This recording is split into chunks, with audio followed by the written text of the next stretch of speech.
A frail-looking young man with pale skin and dark circles under his eyes was sitting on a rusty bench across from the police station. He was cradling a cup of coffee in his hands. Not the cheap synthetic type slum rats like him had access to, but the real deal. This cup of plant-based coffee, usually available only to higher-ranked citizens, had cost most of his savings. But on this particular day, Sonny decided to pamper himself. After all, his life was coming to an end. Enjoying the warmth of the luxurious drink, he raised the cup and savored the aroma. Then, tentatively, he took a small sip and immediately grimaced. Ugh, so bitter! Giving the cup of coffee an intense look, Sonny sighed and forced himself to drink some more. Bitter or not, he was determined to get his money's worth. Taste buds be damned. I should have bought a piece of real meat instead. Who knew actual coffee is so disgusting? Well, it's going to keep me awake at least. He stared into the distance, dozing off, and then slapped himself in the face to wake up. Tah, what a rip-off.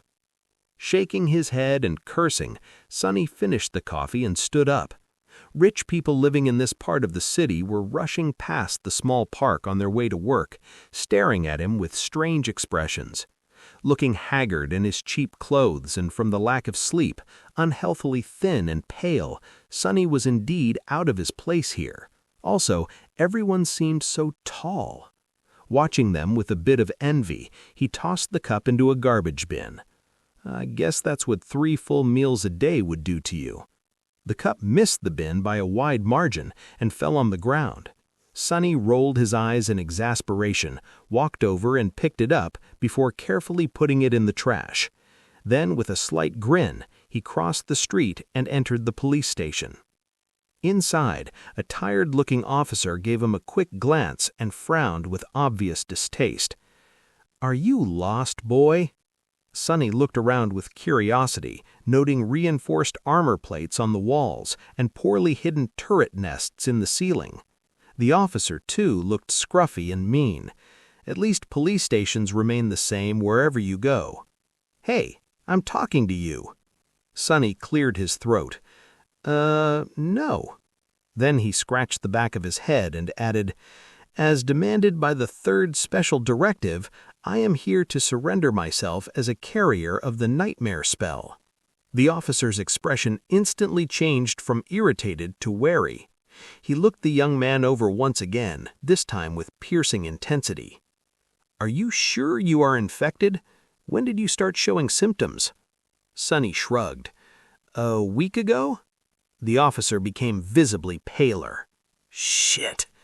Then, with a hurried motion, he pressed a button on his terminal and bellowed, "Attention! Code Black in the lobby! I repeat, Code Black!" The nightmare spell first appeared in the world a decade and a half ago. Back then, the planet was just starting to recover from a series of devastating natural disasters and subsequent resource wars. At first, the emergence of a new disease that caused millions of people to complain about constant fatigue and sleepiness did not attract a lot of attention. But when they started to fall into an unnatural slumber with no sign of waking up even days later, governments finally panicked. Of course, by then it was already too late, not that an early response could have made any difference. When the infected started dying in their sleep, their dead bodies turning into monsters, no one was ready. Nightmare creatures quickly overwhelmed national militaries, plunging the world into complete chaos. No one knew what the spell was, what powers it possessed, and how to fight it. In the end, it was the awakened, those who survived the first trials of the spell and came back alive, who put a stop to its rampage. Armed with miraculous abilities earned in their nightmares, they restored peace and created a semblance of a new order. Of course, it was only the first of the catastrophes brought upon by the spell, but as far as Sonny was concerned, none of it had anything to do with him. Not until a few days ago, that is, when he first started having trouble with staying awake. For an average person, being chosen by the spell was as much of a risk as an opportunity. Kids learned survival skills and fighting techniques in school on the off chance of being infected. Well-to-do families hired private tutors to train their children in all sorts of martial arts. Those from the awakened clans even had access to powerful legacies, wielding inherited memories and echoes in their first visit to the dream realm. The richer your family was, the better your chances of surviving and becoming an awakened were. But for Sonny, who had no family to speak of and spent most of his time scrounging for food instead of going to school, being chosen by the spell presented no opportunity at all. To him, it was basically a death sentence. A few minutes later, Sonny was yawning while several policemen were busy putting him in restraints. Soon he was fastened into a bulky chair that looked like a weird mix between a hospital bed and a torture device. The room they were in was situated in the basement of the police station, with thick armored walls and a formidable-looking vault door. Other officers were standing near the walls, with automatic rifles in their hands and grim expressions. Sonny did not particularly care about them. The only thing he could think about was how much he wanted to sleep. Finally, the vault door opened, and a gray-haired policeman walked in. He had a seasoned face and stern eyes, looking like someone who had seen a lot of terrible things in his life. After checking the restraints, the policeman glanced quickly on his wristwatch and then turned to Sonny. "What's your name, kid?" Sonny blinked a few times, trying to concentrate, then shifted uncomfortably. "Sunless." The old policeman raised an eyebrow. "Sunless? That's a strange name." Sonny tried to shrug, but found himself unable to move. "What's so strange about it? At least I have a name. Back in the outskirts, not everyone even gets one." After another yawn, he added, "It's because I was born during a solar eclipse. My mom had a poetic soul, you see. That's why he got this weird-ass name, and his little sister was called Rain, back when she still lived with them at least. Whether it was the result of poetic imagination or simple laziness, he did not know." The old policeman grunted. "Do you want me to contact your family?" Sonny simply shook his head. "There's no one. Don't bother." For a second, there was a dark look on the policeman's face. Then his expression turned serious.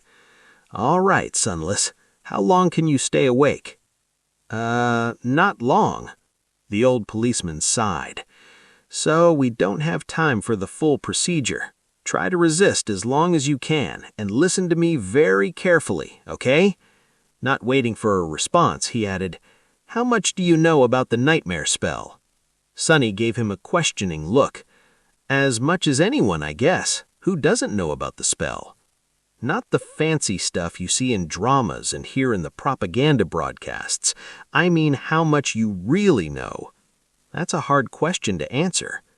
Don't I just go into the dream realm, kill a few monsters to complete the first nightmare, receive magic powers, and become an awakened?" The old policeman shook his head. "Listen carefully. Once you fall asleep, you will be transported inside your first nightmare. Nightmares are trials created by the spell. Once inside, you will meet monsters, sure, but you will also meet people. Remember, they aren't real. They're just illusions conjured to test you." "How do you know?" The old policeman just stared at him. "I mean, no one understands what the spell is and how it works, right? So how do you know that they're not real?" "You might have to kill them, kid, so do yourself a favor and just think of them as illusions." "Oh." The old policeman waited for a second, then nodded and continued. "A lot of things about the first nightmare depend on luck. Generally, it shouldn't be overwhelmingly hard. The situation you're in, the tools you have at your disposal, and the creatures you have to defeat should be within your abilities, at least. After all, the spell sets up trials, not executions. You're a bit disadvantaged due to, well, your circumstances, but kids from the outskirts are tough. Don't give up on yourself just yet." Huh? Sonny was getting more and more sleepy. It was becoming hard to follow the conversation. "About those magic powers you mentioned, you will indeed receive them if you survive until the end of the nightmare. What those powers will be exactly depends on your natural affinity as well as what you do during the trial, but some of it will be at your disposal right from the start. The voice of the old policeman sounded more and more distant. Sonny's eyelids were so heavy that he was struggling to keep his eyes open. Remember, the first thing you must do once inside the nightmare is to check your attributes and your aspect. If you get a combat-oriented aspect, something like a swordsman or an archer, things will be easier. If it is reinforced by a physical attribute, then that's even better. Combat aspects are the most common, so the probability of receiving one is high. If you're unlucky and your aspect has nothing to do with combat, don't despair. Sorcery and utility aspects are useful in their own ways. You'll just have to be smart about it. There are really no useless aspects. Well, almost. So just do anything in your power to survive. If you survive, you will be halfway to becoming an awakened. But if you die, you'll open a gate for a nightmare creature to appear in the real world, which means that my colleagues and I will have to deal with it. So please don't die, Sonny.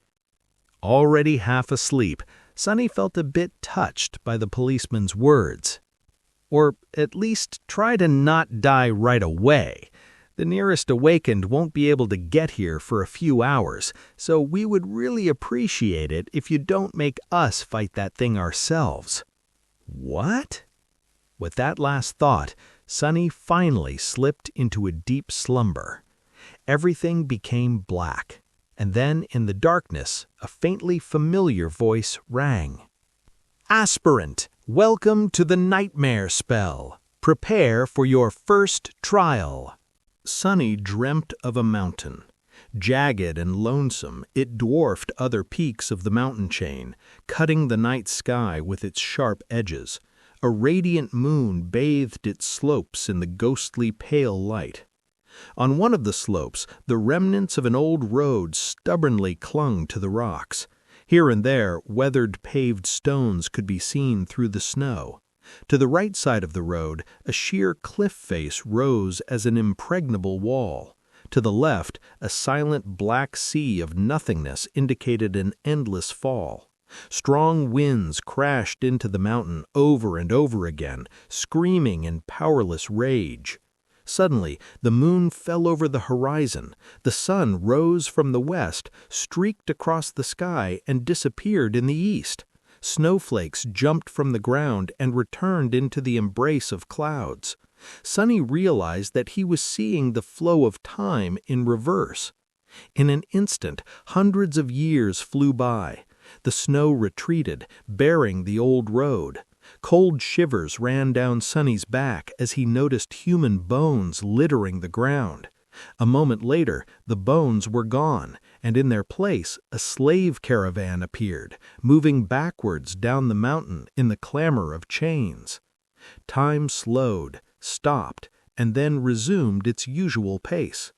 Aspirant, welcome to the nightmare spell. Prepare for your first trial.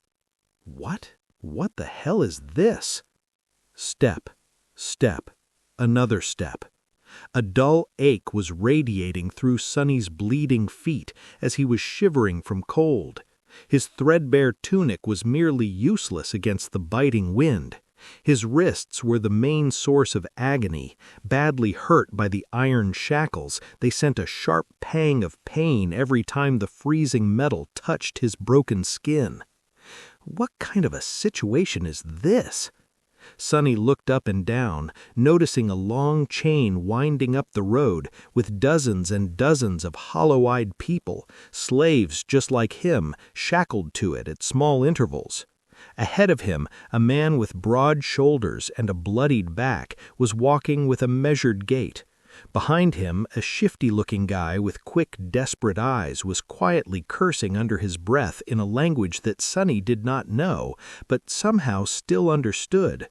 From time to time, armed horsemen in ancient-style armor would pass by, giving the slaves menacing looks. However you judged it, things were really bad. Sonny was more bewildered than panicked. True, these circumstances were not like the first nightmares were supposed to be. Usually, freshly chosen aspirants would find themselves in a scenario that presented them with a fair amount of agency. They would become members of privileged or warrior castes, with plenty of access to necessary weapons to at least try to tackle any conflict. Starting out as a powerless slave, shackled and already half dead, was as far from being ideal as one could imagine. However, the spell was as much about challenge as it was about balance. As the old policeman said, it created trials, not executions. So Sonny was pretty sure that to counter this abysmal start, it would reward him with something good, a powerful aspect at least. Let's see. How do I do this? Remembering popular webtoons he read as a child, Sonny concentrated and thought about words like status, myself, and information. Indeed, as soon as he focused, shimmering runes appeared in the air in front of him. Once again, although he did not know this ancient alphabet, the meaning behind it was somehow clear. He quickly found the rune describing his aspect and finally lost his composure. What? What the actual fuck is this? Sunless. True name, dash. Rank, aspirant. Soul core, dormant. Memories, dash. Echoes, dash. Attributes, faded. Mark of divinity, child of shadows. Aspect, temple slave. Aspect description, slave is a useless wretch with no skills or abilities worth mentioning. A temple slave is just the same, except much rarer. Speechless, Sonny stared at the runes, trying to convince himself that he might be just seeing things. Surely he couldn't be that unlucky, right? No useless aspects, my ass. As soon as this thought appeared in his mind, he lost the rhythm of his steps and stumbled, pulling the chain down with his weight. Immediately, the shifty guy behind him screamed, "Whore's bastard, watch where you're going." Sonny hurriedly dismissed the runes, which were only visible to him, and tried to recover his balance. A moment later, he was once again walking steadily, however, not before inadvertently pulling on the chain one more time. "You little shit, I'm gonna kill you." The broad-shouldered man in front of Sonny chuckled without turning his head. Why bother? The weakling'll be dead by sunrise anyway. The mountain'll kill him. A few seconds later, he added, "It'll kill you and me, too, just a little later. I really don't know what the Imperials are thinking, forcing us into this cold." The shifty guy gasped. "Speak for yourself, fool. I'm planning to survive." Sonny silently shook his head and concentrated on not falling again. What a charming pair. Suddenly, a third voice joined the conversation from somewhere further back. This one sounded gentle and intelligent. "This mountain pass is usually much warmer this time of year. We just had really bad luck. Also, I would advise you against harming this boy."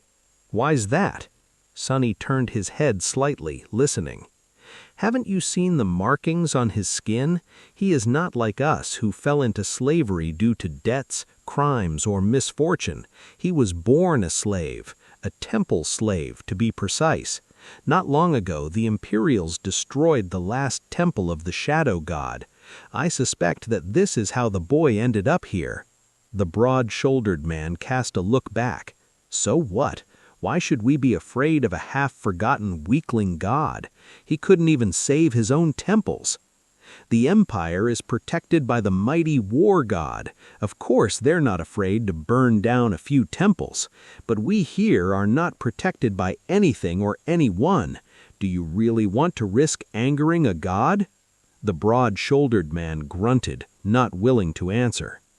Their conversation was stopped by a young soldier riding a beautiful white horse.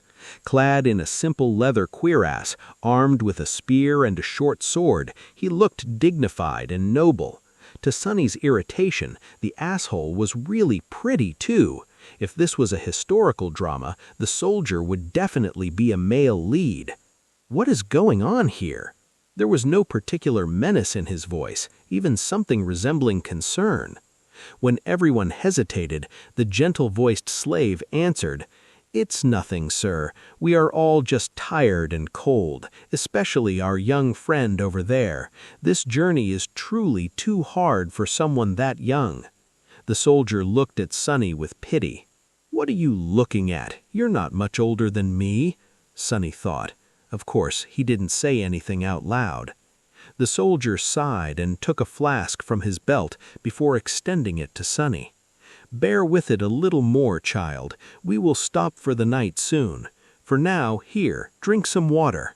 Child? Child? Due to his thin body and small stature, both caused by malnourishment, Sonny was often mistaken for someone younger.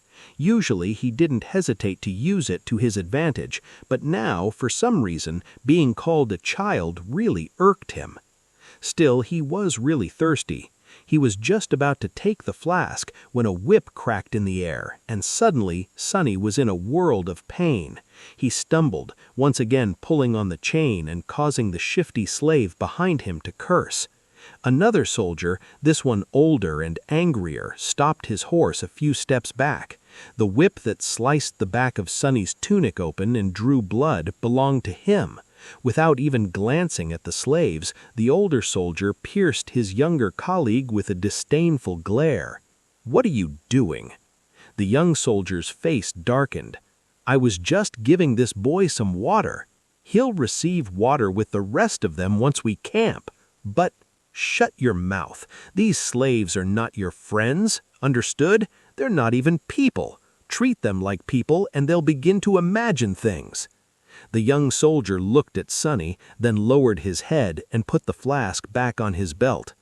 "Don't let me catch you making friends with slaves again, newbie, or next time it'll be your back tasting my whip."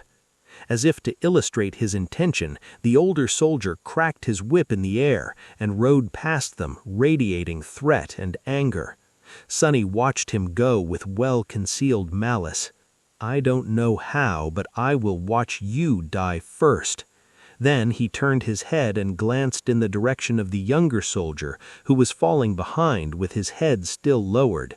"And you second." For a few minutes after that, Sonny was in a dark mood. But then he pulled himself out of it and inhaled deeply, trying to enjoy the fresh air. Indeed, air like that was hard to come by in the real world. Microdust and other pollutants made it rough and unpleasant, not to mention the general stench of the outskirts. In the better parts of the city, sophisticated filtration systems worked diligently. However, filtrated air tasted sterile and stagnant. Only the very rich had access to truly pleasant breathing. And here he was, able to enjoy an unlimited amount of pristine, delicious air, like a second-generation chaebol. Truly, being chosen by the spell has its benefits. If only there was no dreadful cold, his feet did not ache, and his wrists and back were not in agony.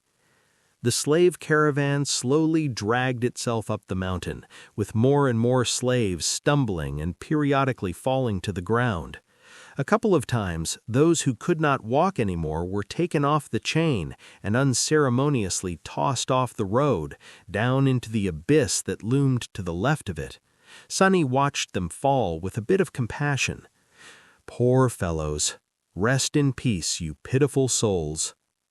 All in all, he was in good spirits. It was a bit strange to feel good amidst this disaster of a nightmare, but thankfully Sonny had time to prepare himself for this eventuality. When the symptoms of the spell first appeared, he did not handle it well. Dying before you even turned 17 was not something one could easily cope with. But in the end, it only took Sonny several days to come to terms with it. After visiting his parents' makeshift resting place, well, actually, since he was too poor to afford even the cheapest slot in the remembrance facility, it was just 2 lines carved into an old tree, and adding a 3rd line for himself, Sonny suddenly became relaxed and carefree. After all, he didn't have to worry about earning money, finding food, protecting himself, and planning for the future anymore. Once the worst that could happen had already happened, what else was there to fear? So becoming a slave and slowly freezing to death was not that much of a shock. Besides, he knew that cold would not kill him, simply because he had already seen what fate was awaiting the caravan further up the mountain. The picture of piled bones littering the ground was still fresh in his mind. Most likely, it was a pack of monsters that were going to do the caravan in, and by the look of it, the attack was going to take place in a matter of hours, not days. So he still had a chance. Using the opportunity, Sonny decided to take another look at his status and summoned the runes again. The last time he was too outraged by the aspect and did not study the attributes well. While not as important as one's aspect, the attributes were often the deciding factor between life and death. They represented one's natural traits and affinities, sometimes even providing passive abilities and effects. Fated. Attribute description. The strings of fate wrap tightly around you. Unlikely events, both good and bad, are drawn by your presence. There are those who are blessed, and there are those who are cursed, but rarely both. Mark of divinity. Attribute description. You bear a faint scent of divinity, as though someone briefly touched by it once, a long time ago. Child of shadows. Attribute description. Shadows recognize you as one of their own. Interesting. Sonny quickly recognized the first attribute, fated, as the main culprit of his predicament. At first glance, it seemed to indicate that he was destined for a certain fate, to die miserably and vanish without a trace, for example. But after reading the description, he realized that being fated actually just meant that improbable things had a higher chance of occurring when he was around. I guess this is how I managed to receive one of the super rare useless aspects, and a weird variant of it at that. If fated was his innate attribute, then the other two came from the temple slave aspect. The mark of divinity was more or less straightforward. It was supposed to allow passage into certain sacred places inside the dream realm and enhance several types of sorcery. Since there were no sacred places in sight, and Sonny's aspect had nothing to do with sorcery, it was useless too. Child of Shadows was a stranger one. He had never heard of it and had no idea what it was supposed to do, at least not until the sun hid behind the mountain and the sky began to darken. To his surprise, Sonny found himself able to see perfectly in the darkness, as though it was still as bright as day. This ability alone was nothing to scoff at, and it was quite possible that Shadows would reward him with some other, yet unknown gifts. I wonder if... Stop the caravan. Prepare to camp. Following the head soldier's order, the slaves stopped and fell to the ground, shivering and exhausted. The small clearing where the road widened was somewhat protected from the wind, but it was still too cold to rest with ease. The soldiers got busy herding the slaves into a tight circle, forcing them to share warmth and lighting up a large bonfire in the center of the camp, although not before tending to their horses. The heavy wagon carrying food, water, and other cargo, to which the main chain was firmly affixed, was pushed forward to block the wind. While looking around, Sonny noticed the young soldier from before watching the mountain with a complicated look on his face. What a weirdo! Soon, the bonfire was blazing. The stronger slaves tried to find their way closer to the fire, while the weaker ones, like Sonny, were forced to sit at the outer end of the circle, with their backs freezing in the cold. Of course, any movement was encumbered by the fact that they were still shackled to the chain. That's why the familiar broad-shouldered slave ended up just where he started despite all his efforts to get closer to the flame. "Damn Imperials," he hissed, clearly irritated. The soldiers walked among the slaves, giving them water and food. Sonny, just like everybody else, received a few sips of icy water and a small piece of rock-hard, moldy bread. Despite its unappetizing look, he forced himself to eat the whole thing just to be left as hungry as he was before. By the looks of it, he wasn't the only one. The shifty slave that had been walking behind him looked around in anguish. By all the gods, they used to feed me better even in the dungeons." He spit on the ground, desperate. "And most of us innocent men in the dungeon were there waiting to visit the gallows, too." A few steps away from them, where the paved road ended and sharp rocks began, a scattering of bright red berries were growing from the snow. Sonny had noticed them before, clustering here and there along the road, and even noted how pretty those resilient things looked contrasted against the white. The shifty slave's eyes glistened as he tried to crawl towards the berries on all fours. "I would advise against eating those, friend." It was the gentle-voiced slave again. Sonny turned around and finally saw him in the flesh for the first time. It was a tall man in his 40s, lean and strangely handsome, with a dignified look of a scholar. How a man such as him ended up a slave was a mystery, yet there he was. "You and your advice again. What? Why?" The scholar smiled apologetically. "These berries are called bloodbane. They grow in the places where human blood was spilled. That's why there's always a lot of them along the slave trade routes." "So what?" The older man sighed. "Bloodbane is poisonous. A few berries might be enough to kill an adult man." Curses! The shifty slave flinched back and glared at the scholar. Sonny did not pay them much attention, because while looking around, he finally recognized the site of the camp as the place where, in his vision at the start of the nightmare, the bones of the slaves were buried under the snow, and he was willing to bet that whatever it was that killed them all was going to happen soon. As if to answer his thoughts, a thundering noise rang from above, and in the next second something massive came crashing from the sky. Turning in the direction of the thundering noise, many slaves rose their heads, only to see rocks and heavy shards of ice raining on them from above. They instantly panicked, lurching away in a cacophony of screams. Shadows happily danced on black stones as, entangled by the thick chain, those slaves fell to the ground and pulled others with them. Sonny was one of the few that remained upright, mostly because he was ready for something like this to happen. Calm and collected, he gazed at the night sky, his attribute-enhanced eyes piercing the darkness, and took one measured step back. In the next second, a piece of ice the size of a man's torso hit the ground right in front of him and exploded, showering everything around with sharp shards. Others weren't that quick. As ice and stones continued to rain, many were wounded, and a few even lost their lives. Agonizing wails filled the air.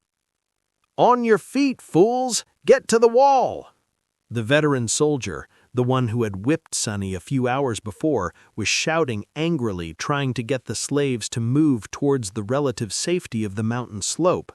However, before anyone could heed his command, something massive came crashing down, sending a tremor through the stones beneath their feet.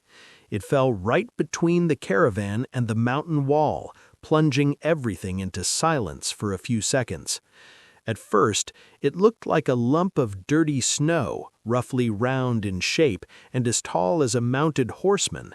However, once the creature unfurled its long limbs and rose, it towered over the stone platform like a nightmarish omen of death.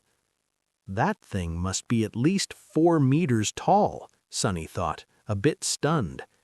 The creature had 2 stumpy legs, an emaciated, hunched torso, and disproportionately long, multi-jointed hands, 2 of them each ending with a set of horrifying bone claws, and another 2, these ones shorter, ending with almost human-like fingers. The thing that at first glance looked like dirty snow turned out to be its fur, yellowish-gray and ragged, thick enough to stop arrows and swords. On its head, 5 milty white eyes regarded the slaves with insect-like indifference. Beneath them, a terrible maw crowding with razor-sharp teeth was half open, as though in anticipation. Viscous drool was running down the creature's chin and dripping into the snow. What unnerved Sonny the most were the strange shapes endlessly moving, worm-like, under the creature's skin. He could see them clearly because, unfortunately, he was one of those unlucky souls closest to the monstrosity, getting a nauseating first-row view. "Well, that is just too much," he thought, stupefied. As soon as Sonny finished that thought, all hell broke loose. The creature moved, slashing its claws in his general direction, but Sonny was one step ahead. Without wasting a single moment, he jumped sideways, as far as the chain allowed, conveniently placing the broad-shouldered slave between himself and the monster. His quick reaction saved his life, as those sharp claws, each as long as a sword, sliced through the broad-shouldered man a fraction of a second later and sent streams of blood flying through the air. Drenched in the hot liquid, Sonny hit the ground, and his fellow slave, now simply a corpse, fell on him from above. "Damn, why are you so heavy?" Temporarily blinded, he heard a chilling howl and felt an enormous shadow passing over him. Immediately after, a deafening chorus of screams filled the night. Not paying any attention, he tried to roll the corpse to the side, but was stopped by a forceful lurch of the chain that twisted his wrists and filled his mind with white-hot pain. Disoriented, he felt himself being dragged a few steps, but then the chain suddenly slackened, and he was able to control his hands again. See, things could have been worse. Putting his palms against the dead man's chest, he pushed with all the strength he had. The heavy corpse stubbornly resisted all his attempts, but then finally fell sideways, setting Sonny free. However, he didn't get to celebrate this newly found freedom because his blood suddenly turned to ice. Because, at that moment, with his palms still pressed against the broad-shouldered slave's bleeding body, he clearly felt something wriggling under the dead man's skin. "You just had to think about how things could get worse, right, you idiot?" he thought, and then flinched back. Pushing the corpse with his legs, Sonny crawled as far away from it as he could, which was about 1.5 meters thanks to the ever-present chain. He quickly glanced around, noticing a mass of dancing shadows and the silhouette of the monster rampaging amidst the screaming slaves on the opposite end of the stone platform. Then he concentrated on the dead body, which was starting to convulse with growing violence. On the opposite side of the corpse, the shifty slave was looking at it with slackened jaw and a horrified expression on his face. Sonny waved to get his attention. "What are you staring at? Move away from it." The shifty slave tried, but immediately fell down. The chain was twisted between the three of them, pinned down by the broad-shouldered man's weight. Sonny clenched his teeth. Right under his eyes, the corpse was going through a nightmare-inducing metamorphosis. Strange bone growths pierced its skin, extending like spikes. The muscles bulged and wriggled, as though trying to change shape. The nails were turning into sharp claws. The face cracked and split, bearing open a twisted mouth with one too many rows of bloodied needle-like fangs. "This is not right," Sonny twitched, feeling a strong urge to empty his stomach. The chain!" The scholarly slave was just a few steps behind the shifty one, pointing at his shackles with a face as pale as a ghost. That remark was far from helpful, but given the circumstances, his shock was understandable. Being shackled was bad enough, but being shackled to such horror was truly unfair. But Sonny's conclusion that things were not right didn't come from self-pity. He just meant that this whole situation was literally not right. The spell, mysterious as it was, had its own set of rules. There were rules for what type of creatures could appear in any given nightmare, too. Nightmare creatures had their own hierarchy, from mindless beasts to monsters, followed by demons, devils, tyrants, terrors, and finally, mythical titans, also known as calamities.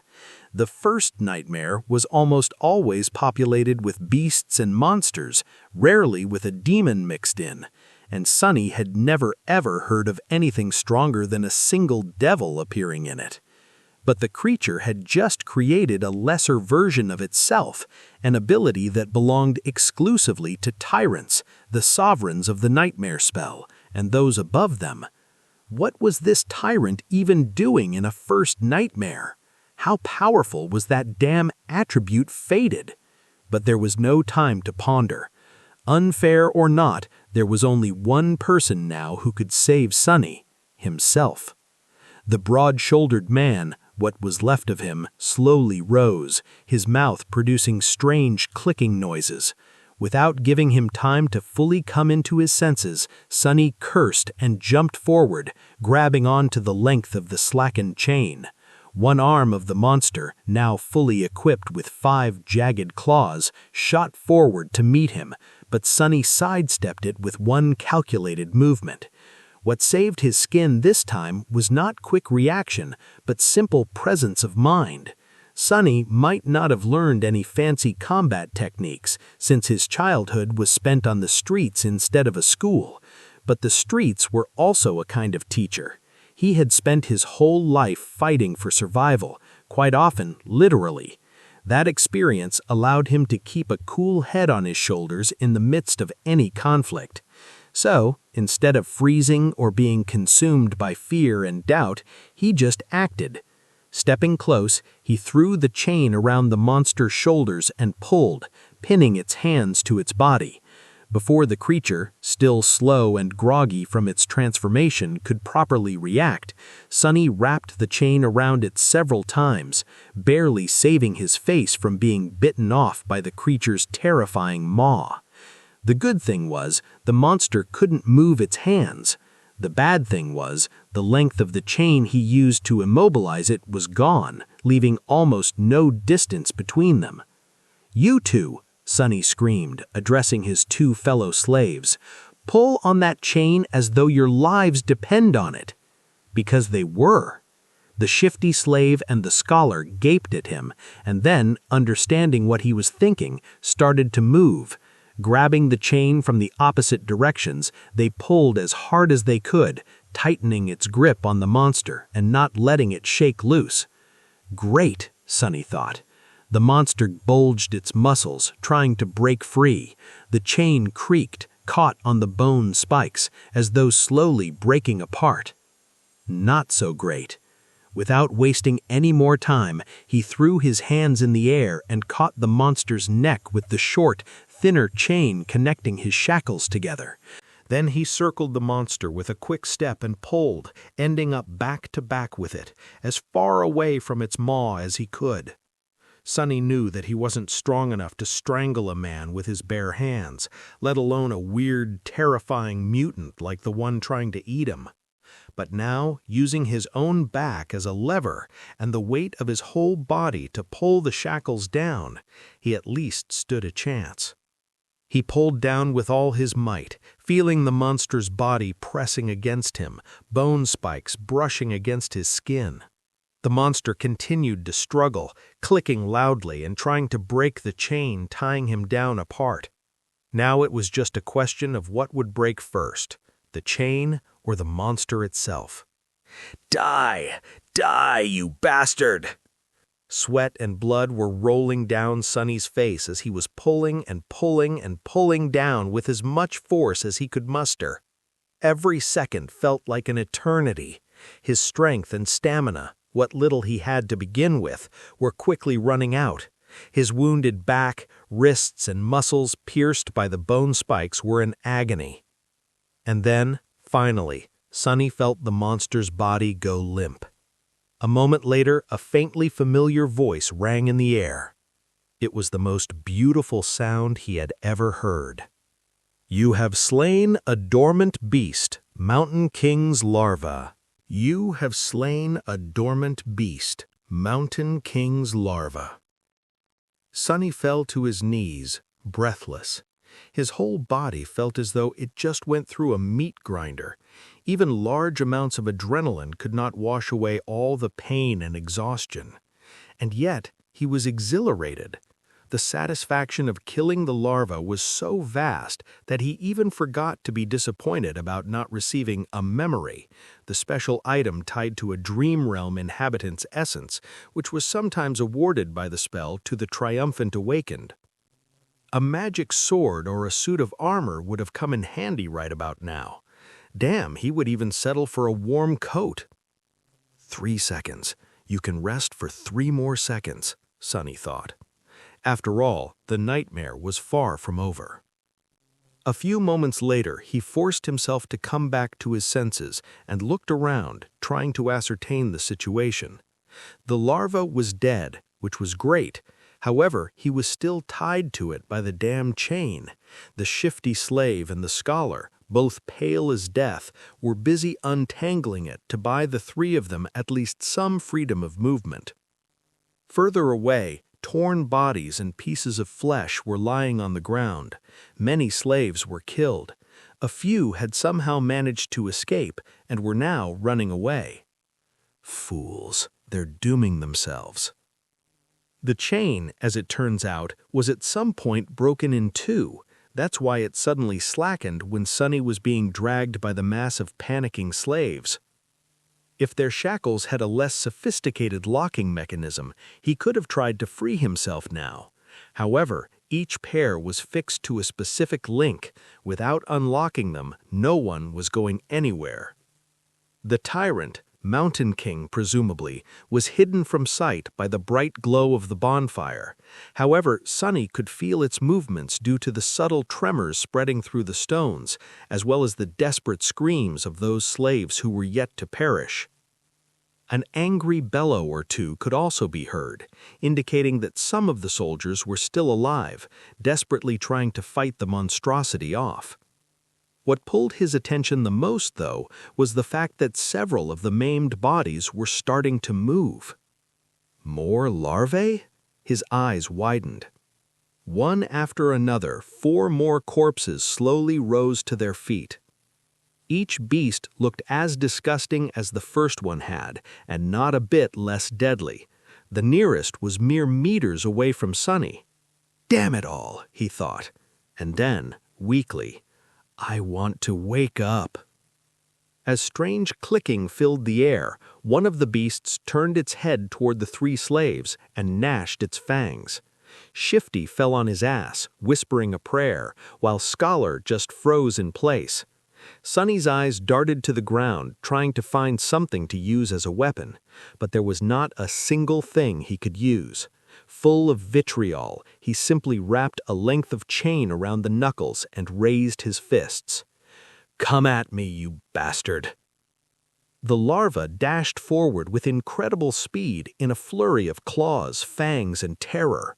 Sonny had less than a second to react. However, before he could do anything, a nimble figure moved past him and a sharp sword flashed in the air. The monster, beheaded with one strike, fell to the ground gracelessly. Sonny blinked. What was that? Dumbfounded, he slowly turned his head to his left. Standing there with a valorous expression was the handsome young soldier who had once offered him water. He looked calm and collected, if a little grim. There was not a speck of dirt or blood on his leather armor. He is awesome, Sonny thought before catching himself. Poser. He's a poser.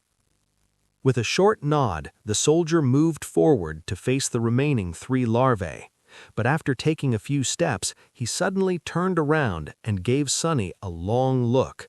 Then, with one swift motion, the young warrior took something from his belt and threw it to Sonny. Save yourself. With that, he was gone to fight the monsters. Sonny reflexively caught the item and watched the soldier go. Then he lowered his gaze and studied the thing clutched tightly in his hand. It was a short and narrow iron rod with a straight bend on the end. A key. It's a key. His heart began to beat faster. It's the key to the shackles. With one last glance at the fierce battle starting between the young soldier and the larvae, Sonny dropped on one knee and began to maneuver the shackles, trying to get his hand into a suitable position to insert the key.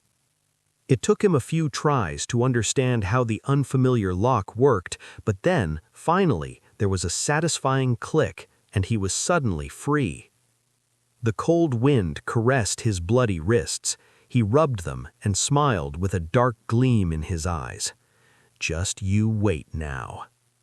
For a moment, visions of violence and revenge filled his head.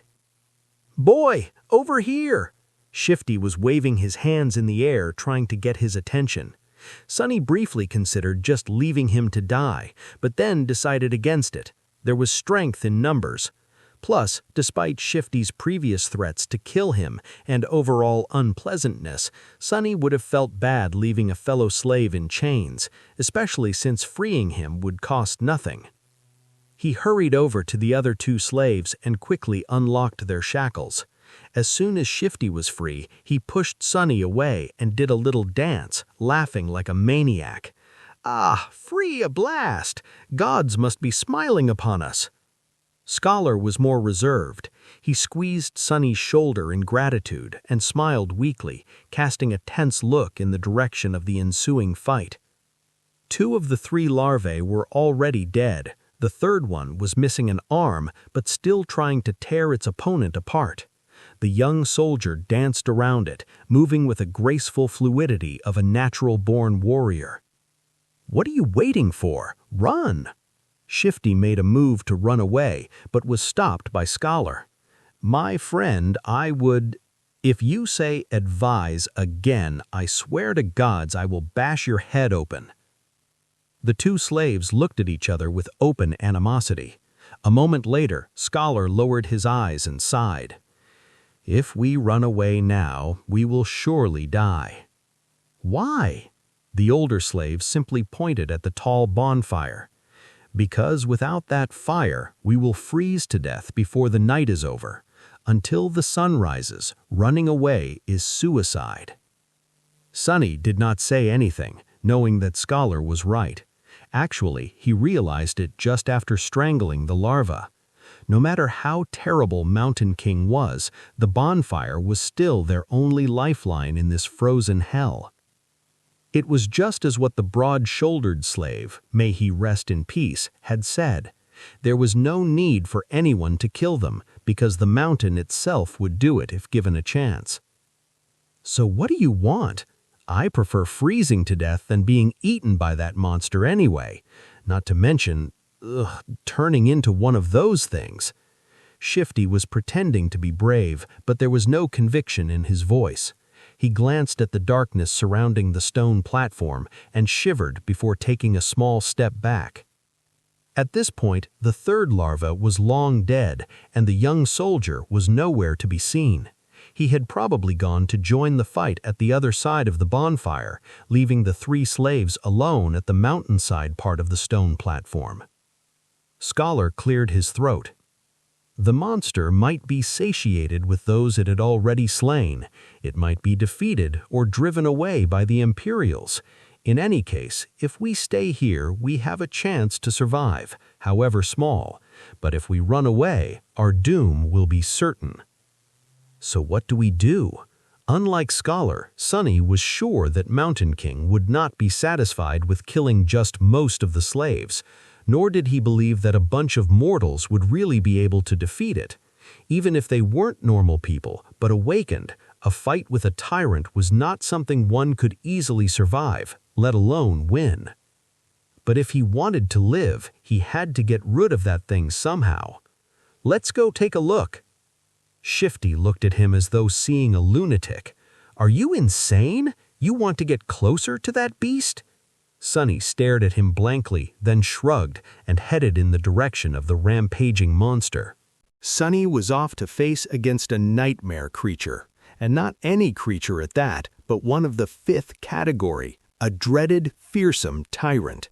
The odds of survival were so low that anyone would have laughed in his face if he were to ever suggest attempting to fight it, if they weren't an awakened 2 or 3 ranks above the creature, of course. which Sonny certainly wasn't. And yet he had to deal with this Mountain King somehow to avoid an even more miserable death. The ridiculous degree to which the odds were stacked against him from the very beginning of this delayed execution had gotten old a long time ago, so he didn't have any more energy to think about it. What was there to fear, after all? He was already as good as dead. It's not like he could get any deader. So why worry? On the other side of the bonfire, things were turning from bad to worse. Most of the slaves were already dead. A few soldiers were still desperately trying to fight the monster, but it was clear that they weren't going to last long. Right in front of Sonny's eyes, the tyrant picked up a dead slave, dragging the chain up with him, and opened its terrifying maw wide. With one crushing bite, the slave's body was torn in half, leaving only bloodied stumps inside the shackles. Mountain King's 5 indifferent, milky eyes stared into the distance as he chewed, streams of blood flowing down its chin. Seeing that the creature's upper arms were busy, one of the soldiers screamed and lunged forward, brandishing his long spear. Without turning its head, the tyrant extended one of its shorter lower arms, caught the soldier's head in an iron grip, and squeezed, crushing the poor man's skull like a soap bubble. A moment later, the headless body was tossed over the cliff and disappeared into the abyss below. Shifty doubled over, puking his guts out. Then he shakily rose to his feet and glared at Sonny. "Well, we've taken a look. Now what?" Sonny did not answer, pensively observing the tyrant with his head slightly tilted to one side. Shifty stared at him some more, then turned to Scholar. "I'm telling you, old man, the boy is sick in the head. How the hell can he be so calm?" "Shh! Lower your voice, fool!" Blood drained from Shifty's face as he slapped himself, covering his mouth with both hands. Then he cast a fearful look in the direction of the tyrant. Luckily, the abomination was too busy feasting on the slaves, lucky ones who were already dead and unlucky ones who were still alive, to pay them any attention. Shifty slowly exhaled. Sonny was preoccupied with thinking, measuring his chances of survival. How do I get rid of that thing? He didn't have any special powers, nor did he have an army ready to bury the tyrant under a mountain of bodies. He didn't even have a weapon to at least scratch the damn bastard. Sonny moved his gaze and looked past the creature into the endless darkness of the moonless sky. As he was watching the night, a bright flash streaked in the air and collided with one of the tyrant's arms, bursting into a rain of sparks. The young soldier, Sonny's heroic liberator, had just tossed a piece of wood at the monster and was now defiantly raising his sword. "Face me, devil!" A distraction, just what I needed. Because there was no way for Sonny to kill the Mountain King with his own 2 hands, he had decided to enlist some help. A human wouldn't be up to the task, so instead he was planning to use a force of nature. "Since I can't do the bastard in myself, let's make gravity do it for me." He was in the middle of thinking over the details of the plan when the young hero's foolish bravado presented an opportunity. Now everything depended on how long the pompous idiot would manage to stay alive. "Come with me," Sonny said, as he started running towards the far end of the stone platform where the heavy wagon was left at the upper end of the stone platform, where it narrowed and turned back into the road. It was turned sideways to block the wind, with its front facing the mountain wall and its back facing the cliff. There were 2 large wooden wedges placed under the rear wheels to prevent the wagon from rolling backward. Sonny turned to his companions and pointed at the wedges. "When I tell you, remove both of them, then push. Understand?" "What? Why?" Shifty stared at him with a dumbfounded expression. Scholar just looked at the wedges and then at the tyrant. Hero, miraculously, was still alive. He was weaving between the creature's limbs, always just half a second away from being completely eviscerated. From time to time, his sword flashed in the air, but to no avail. Mountain King's fur was too thick, his skin too tough to be harmed by mundane weapons. There was a hint of apprehension on the young warrior's face. All the other soldiers, as far as Sonny could see, were already dead. so he really needed that one to live a little bit longer. "Don't die yet," he thought. To Shifty, he simply said, "You'll see." The next moment, Sonny was running again, trying to follow the chain from the brace where it was affixed to the wagon. The thing he was searching for was hard to notice due to all the bodies, blood, and viscera littering the stone platform, but for once, luck was on his side. A short time later, he had found what he needed, the torn end of the chain. Finding the nearest set of shackles, complete with a horribly disfigured body of a slave locked in them, Sonny plopped down on his knees and started to fumble with the key. A muffled scream, and with a sidewise glance, he noticed Hero flying through the air, finally caught by one of the tyrant's strikes. Incredibly, the young soldier managed to land on his feet, sliding several meters across the stones. All of his limbs were still in place. There were no terrible wounds on his body either. Without skipping a beat, Hero rolled forward, picking up his sword from where it fell on the ground, and then rolled once more towards the side, narrowly avoiding a heavy stump from the creature's foot. Rolling? Who the hell rolls around in this situation? Without any more time to waste, Sonny finally managed to unlock the shackles, shaking the dead slave out of them, then promptly locked them again, this time around the chain itself, ending up with a makeshift slip knot and a loop. Now everything depended on his resolve, hand-to-eye coordination, and luck. Turning to Shifty and Scholar, who were still waiting by the wagon, he screamed, "Now!" Then, picking up a sizable length of chain, Sonny stood up and faced the tyrant. Hero spared him half a glance. His eyes lingered on the chain for a moment and then quickly followed it to the wagon. Then, without showing a hint of emotion, Hero doubled his efforts, drawing the creature's attention away from Sonny. So he's smart, too. What a scam!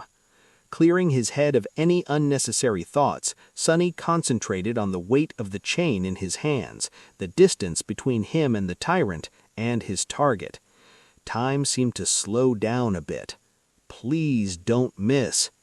Gathering all his strength, Sonny spun and threw the chain in the air, as though a fisherman casting his net.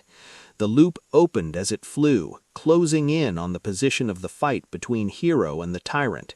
Sonny's plan was to place the loop on the ground close enough to them that once one of the tyrant's feet landed in the trap, he could pull on the chain and tighten it around the monster's ankle. But his plan failed spectacularly, which is to say, it was literally a spectacle. In the last moment, Mountain King suddenly flinched back, and instead of falling on the ground, the loop landed perfectly around its neck. A second later, it tightened, acting as an iron noose. Sonny froze for a moment, not believing his eyes, and then clenched his fists, holding himself from triumphantly shaking them in the air. "Yes!" he screamed inwardly. Moments later, the wagon would roll off the cliff, pulling the tyrant down with it. Sonny looked back to make sure and instantly turned even paler than he usually was. Shifty and Scholar did manage to remove the wedges from under the wagon and were now desperately pushing it to the edge of the road, but the wagon was rolling slowly, very slowly, much slower than Sonny had anticipated. He turned to the tyrant, panicking. The creature, surprised by the sudden weight pressing down on its neck, was already raising its hands to tear the chain apart. Sonny's eyes widened. In the next second, Hero crashed into one of the tyrant's legs, throwing it off balance and buying them some time. Sonny was already running to the wagon, cursing loudly in his mind. Reaching it, he threw himself onto the damp wood alongside Shifty and Scholar, pushing with all the strength left in his rather small but terribly beaten and enormously exhausted body. "Roll! Roll, you creaky piece of shit!" The wagon sped up a little, but was still rather slow in reaching the cliff's edge. At the same time, the tyrant finally managed to get a hold of the chain tied around its neck, ready to free itself. Now, whether they lived or not was just a question of which thing would happen first. "Roll, you creaky piece of shit!" Sonny pressed himself against the wagon, pushing with all he had. 4 powerful oxen that used to pull it were now dead, and instead of them, 3 tired slaves were trying to do the job. Even with the slope of the road helping them, the speed of the wagon was agonizingly slow. The tyrant, in comparison, was moving much faster. Pushing Hero back with a deadly swipe of his lower arms, he raised the other 2 to its neck and tried to grab the chain that was wrapped around it like a noose. However, this time, Mountain King's fearsome physique turned into a disadvantage. Its long, terrifying bone claws were perfect for tearing flesh apart, but they weren't the best tool for precise manipulations. It took the tyrant some time to get a hold of the chain without slicing its own neck open. By then, the wagon was nearly at the edge of the cliff. "Come on, just a little bit more!" What followed happened very quickly. The wagon's rear wheels finally slid from the road, hanging over the dark, seemingly bottomless pit beneath. The creature turned, staring expressionlessly at the 3 slaves with its 5 milky, dead eyes. The wagon careened, throwing Shifty and Scholar off their feet, and then froze, balanced precariously on its middle axis. Sonny was the only one left standing. He cast a last glance at the towering monster and then slammed his shoulder into the front of the wagon, putting all of his weight behind it. The wagon finally lost its balance and rolled over the edge, scraping its underside deafeningly against the jagged rocks. Sonny fell forward and landed on his knees, narrowly saving himself from tumbling down the cliff with it. Turning his head to the tyrant, he gave it a wicked smile. Mountain King made a move to lunge at the scrawny slave, but it was already too late. A moment later, the chain on his neck drew tight, and he was yanked back with tremendous force, flying over the edge of the cliff like a rag doll. The creature fell into the darkness silently, as though refusing to believe that it was defeated by a tiny human. "Go and die, bastard," Sonny thought. Then he took one deep, ragged breath and dropped to the ground, utterly exhausted. Is this it? Did I pass the trial? He rested on the cold stones, staring at the night sky, and waited for that faintly familiar but elusive voice to announce his victory. But instead of that, wave after wave of pain that he had earlier chosen to ignore finally started to catch up to his abused body. Sonny groaned, feeling hurt all over. The skin on his back, slashed by a slaver's whip and pierced by the bone spikes of a newborn larva, especially was in agony. He was also starting to shiver, once again consumed by the dreadful cold. I guess not. His thoughts were slow and muddy. What else am I supposed to do? A dark figure appeared above him. It was Hero, looking calm and as handsome as ever. There were dirt and scratches on his armor, but otherwise, the young soldier appeared to be fine. He extended one arm to Sonny. "Stand up, you'll freeze to death." Sonny sighed, accepting that his first nightmare was not over. Then he clenched his teeth and slowly rose to his feet, ignoring Hero's helping hand. Around them, there was a scene of utter carnage. Except for the 3 slaves and Hero, every member of the caravan was dead. Their bodies were littering the ground, horribly maimed or torn into pieces. Here and there, a repulsive carcass of a larva could be seen. Shadows cast by the bonfire were dancing happily across the stone platform, seemingly unperturbed by this morbid view. Sonny was also too tired to care. Shifty and Scholar were already up, looking at Hero with weary apprehension. With or without shackles, they were still slaves, and he was still a slave driver. Noticing their tense gazes, the soldier sighed.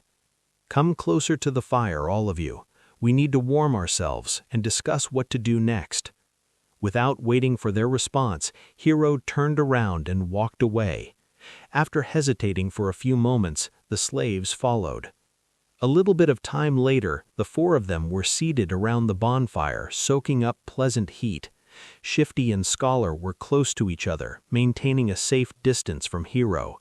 Sonny sat apart from everyone, not because he had a specific reason to distrust one more than the others, but simply because he didn't like people in general. Growing up, Sonny was always a misfit. It's not that he had never tried to become close with someone, it's just that he seemed to lack the ability. Like there was an invisible wall between him and other people. If he had to put it in words, Sonny would say that he was born without a small but important gear in his brain that everyone else seemed to possess. Over time, Sonny simply learned to avoid getting too close to anyone and settled comfortably into his outcast role. This habit served him well, since it not only made him self-reliant, but also saved him from being stabbed in the back by shady characters on multiple occasions. That's why he was not thrilled to share the rest of this nightmare with 3 strangers. Instead of trying to start a conversation, Sonny sat quietly by himself, lost in thoughts. After a few minutes, Hero's voice finally broke the silence. "Once the sun rises, we will gather whatever food and water we can find and go back down the mountain." Shifty gave him a defiant look. "Why should we go back? To be put in chains again?" The young soldier sighed. "We can go our separate ways once we leave the mountains, but until then, I'm still responsible for your lives. We can't continue up the road, since the way over the mountain pass is long and arduous. Without the supplies that were stored on the wagon, your chances of making it are not high. That's why going back is our best hope." Scholar opened his mouth, planning to say something, but then thought better of it and remained silent. Shifty cursed, seemingly convinced by Hero's rational words. "We can't go down." All 3 of them turned to Sonny, surprised to hear his voice. Shifty barked a laugh and glanced at Hero. "Don't listen to him, your lordship. This boy is, touched by the gods. He's crazy, is what I'm trying to say." Hero frowned, looking at the slaves. "The 2 of you are only alive thanks to this child's bravery. Aren't you ashamed to badmouth him so?" Shifty shrugged, showing that he was not ashamed at all. The young soldier shook his head. "I, for one, would like to hear his reasoning. Tell me, why can't we go down?" Sonny shifted, uncomfortable in the center of everyone's attention. "Because the monster isn't dead." "Because the monster isn't dead." These ominous words hung in the silence. 3 pairs of eyes widened, staring right at Sonny. "Why do you say that?" After thinking about it, Sonny came to the conclusion that the tyrant was, indeed, still alive. His reasoning was pretty straightforward. He did not hear the spell congratulating him on slaying the creature after it fell off the cliff, which meant that it was not slain. But he couldn't explain that to his companions. He pointed up. The monster jumped from an incredible height to land on this platform, yet it wasn't harmed at all. Why would it be killed by falling off the platform? Neither Hero nor the slaves could find a flaw in his argument. Sonny continued, "Which means that it's still alive, somewhere down the mountain. So by going back, we will be delivering ourselves into its maw." Shifty cursed loudly and crawled closer to the bonfire, staring into the darkness with terror in his eyes. Scholar rubbed his temples, mumbling, "Of course, why didn't I realize it myself?" Hero was the most stoic of the 3. After thinking it over, he nodded. "Then we go up and over the mountain pass. But that's not all." He glanced in the direction where the tyrant had fallen. "If the monster is still alive, there is a high possibility that it will return here and then pursue us, which means that time is of the essence. We will need to move as soon as the sun rises." He gestured to the torn bodies littering the platform. "We can't allow ourselves to rest the whole night anymore. We need to gather supplies now. If there was a chance, I would have liked to give these people at least a humble burial after gathering all that we can from them, but alas, fate has decided otherwise." Hero rose to his feet and brandished a sharp knife. Shifty tensed up and watched the blade carefully, but then relaxed, seeing that the young soldier showed no sign of aggression. Food, Water, warm clothes, firewood. That is what we need to find. Let us split up and accomplish one task each." Then he pointed at himself with the tip of the knife. "I will carve the oxen carcasses to get us some meat." Scholar looked around the stone platform, most of it drowning in deep shadows, and grimaced. "I'll look for firewood." Shifty also glanced left and right with a strange gleam in his eyes. "Then I'll go find us something warm to wear." Sonny was the last one left. Hero gave him a long look. "Most of our water was stored on the wagon, but each of my fallen brothers was carrying a flagon. Gather as many as you can find." Sometime later, far enough from the bonfire to be hidden in the shadows, Sonny was looking for dead soldiers with half a dozen flagons already weighing him down. Shivering in the cold, he finally stumbled on the last broken body clad in leather armor. The old veteran, the one who had whipped him for trying to accept Hero's flask, was badly injured and dying, but miraculously still clinging to life. Horrible wounds were covering his chest and stomach, and he was clearly in a lot of pain. His time was running out. Sonny knelt beside the dying soldier and looked him over, searching for the man's flagon. What irony, he thought. The older man tried to focus his eyes on Sonny and weakly moved his hand, reaching for something. Sonny looked down and noticed a shattered sword lying on the ground not far from them. Curious, he picked it up. "Are you looking for this? Why? Are you guys like Vikings, longing to die with a weapon in your hands?" The dying soldier didn't answer, watching the young slave with some unknown intense emotion in his eyes. Sonny sighed. "Well, it might as well do. After all, I promised to watch you die." With that, he leaned forward and slit the old man's throat with the sharp edge of his broken blade, then threw it away. The soldier twitched, drowning in his own blood. The expression in his eyes changed. Was it gratitude or hatred? Sonny did not know. Illusion or not, it was his first time killing a human. Sonny expected to feel guilt or fear, but actually there was nothing at all. It seems that, for better or worse, his cruel upbringing in the real world had prepared him for this moment well.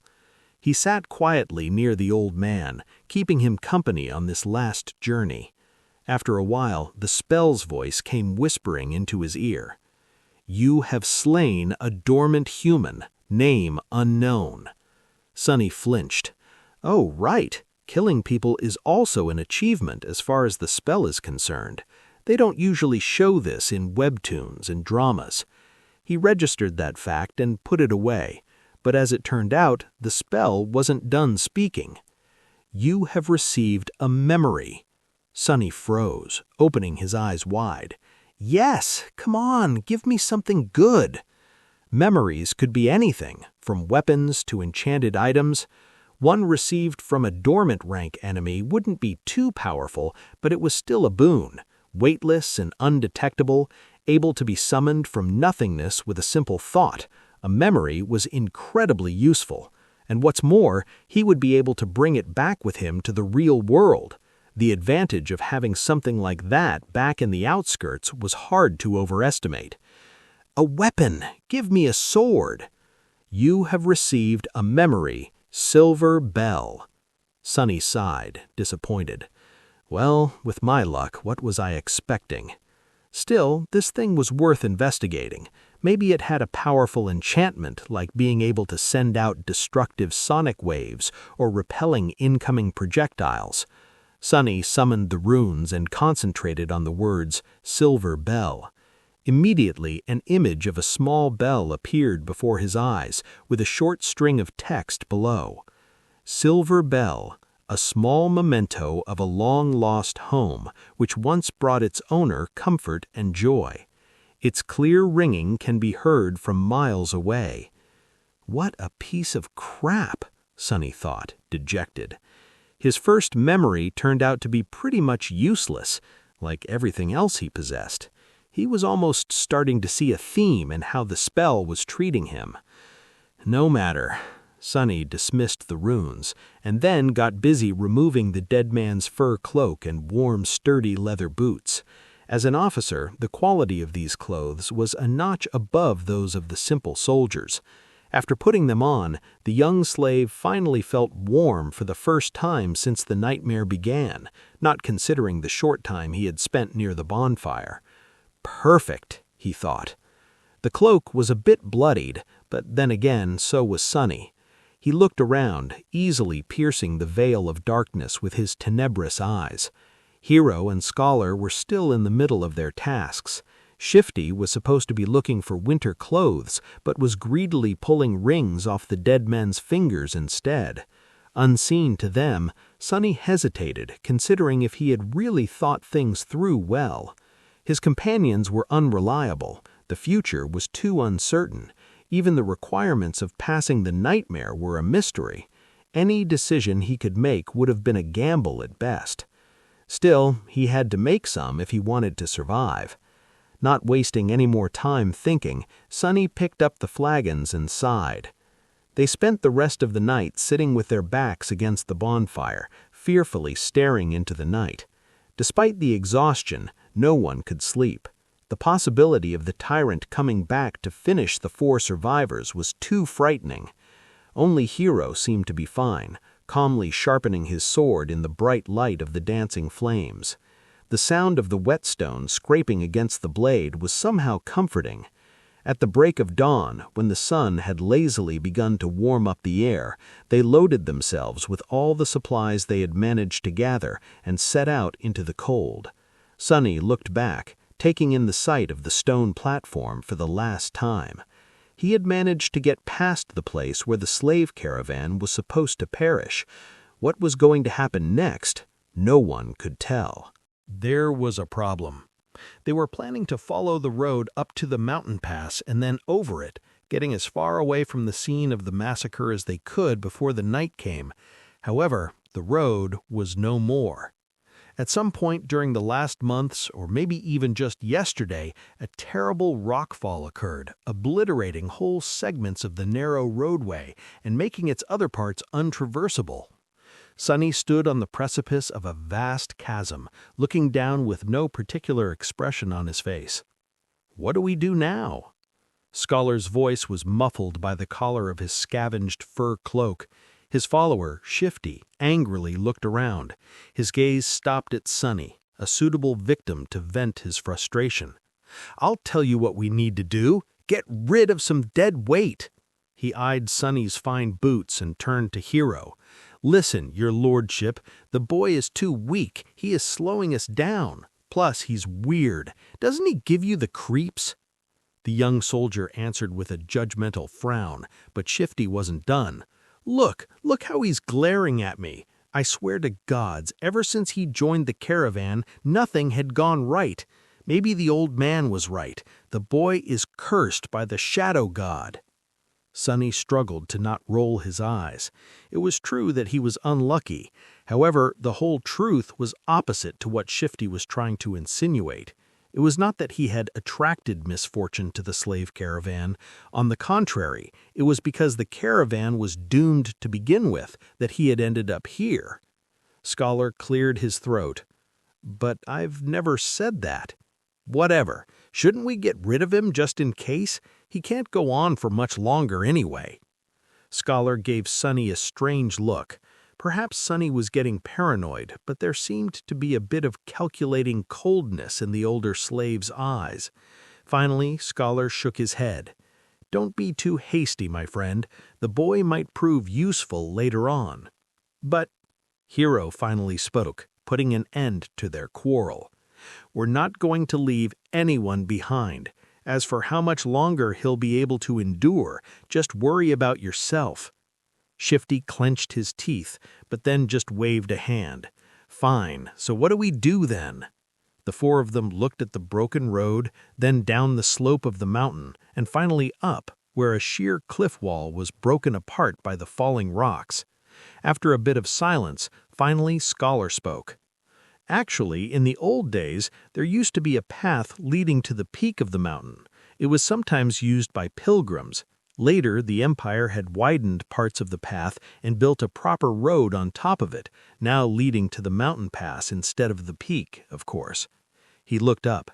The remnants of the original path should still be somewhere above us.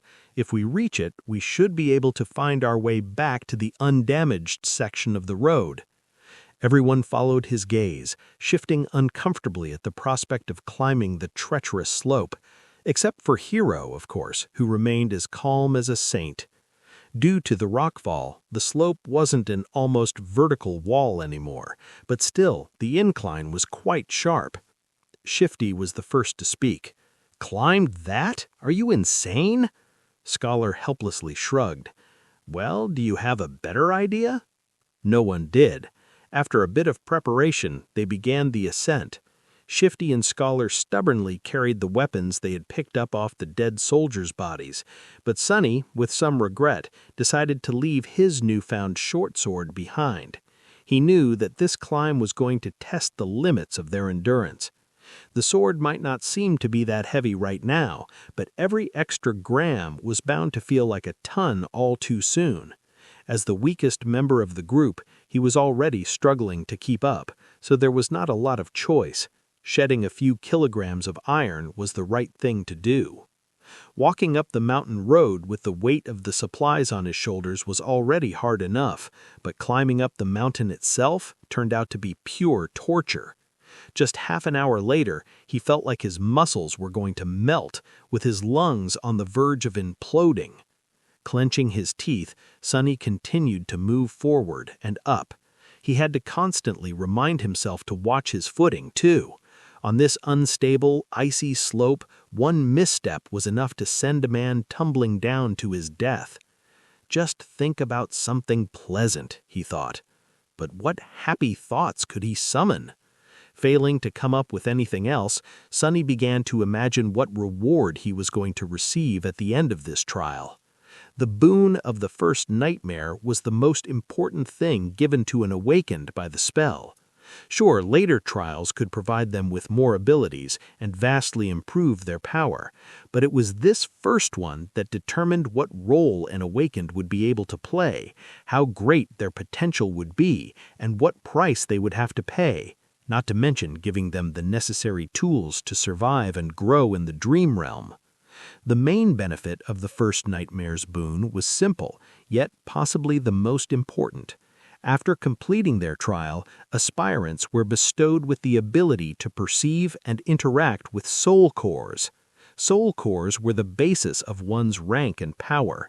The stronger your soul core was, the greater your might would grow. The same went for nightmare creatures, with a deadly caveat that unlike humans, they could possess multiple cores. A lowly beast had just one, but a tyrant like Mountain King had 5. Coincidentally, the only way to improve your soul core was to consume soul shards scavenged from the corpses of other Dream Realm inhabitants. That's why Awakened went out of their way to battle powerful nightmare creatures, despite the risk of death. The second benefit was less straightforward, but nevertheless vital. After completing the first nightmare, aspirants were elevated to the rank of dreamers, colloquially known as sleepers, and gained access to the dream realm itself. They would enter it on the first winter solstice after passing the trial, and remain there until an exit was found, thus becoming fully awakened. That time between finishing the first nightmare and entering the dream realm was very important, as it was the last chance to train and prepare yourself a person would receive. In Sonny's case, that time was only about a month, which was as bad as it gets. And then there was the final benefit, unique to every aspirant passing the trial, the first aspect ability. This was the magic power that elevated Awakened above mundane humans. Aspect abilities were diverse, unique, and powerful. Some could be categorized into types like combat, sorcery, and utility, but some were simply beyond imagination. Armed with the power of their aspect abilities, Awakened had been able to save the world from the flood of nightmare creatures. However, that power came with a catch. With their first ability, every Awakened also received a flaw, sometimes called the counter. These flaws were as diverse as abilities, ranging from comparatively harmless to crippling, or in some cases even fatal. I wonder what type of ability a temple slave would get, Sonny thought, not too optimistic about his prospects. The choice of flaws, however, seems to be almost limitless. Let's hope my aspect will evolve at the end of this fiasco, or even better, change completely. If the aspirant performed especially well, there was a chance of his given aspect going through an early evolution. Aspects, just like soul cores, had ranks based on potential power and rarity. The lowest rank was called dormant, followed by awakened, ascended, transcendent, supreme, sacred, and divine, although no one has ever seen the last one. With the amount of crap it had put me through, the spell, if it has any conscience, has to give me at least an awakened aspect, right? Or maybe even an ascended one. Finally, there was a tiny possibility of receiving a true name, something like an honorary title bestowed by the spell to its favorite awakened. The name itself had no benefit, but every famous awakened seemed to have one. It was considered to be the highest mark of excellence. However, the number of people who had managed to get a true name during their first nightmare was so small that Sonny didn't even bother thinking about it. Who needs excellence? Give me power. He cursed, feeling that this attempted wishful thinking had only made him more depressed and angry. Maybe I'm allergic to dreaming. An allergy like that would be truly ironic, considering that he was destined to spend half of his remaining life in the dream realm, if he even survives long enough to get there, that is. However, Sonny's mental escapade was not completely useless. Looking up from the slippery rocks under his feet, he noticed that the sun was already considerably lower. Come to think of it, the air also seemed to be much colder. At least it helped me pass the time, Sonny thought. The night was approaching. By the time they decided to stop, Sonny was on the verge of fainting.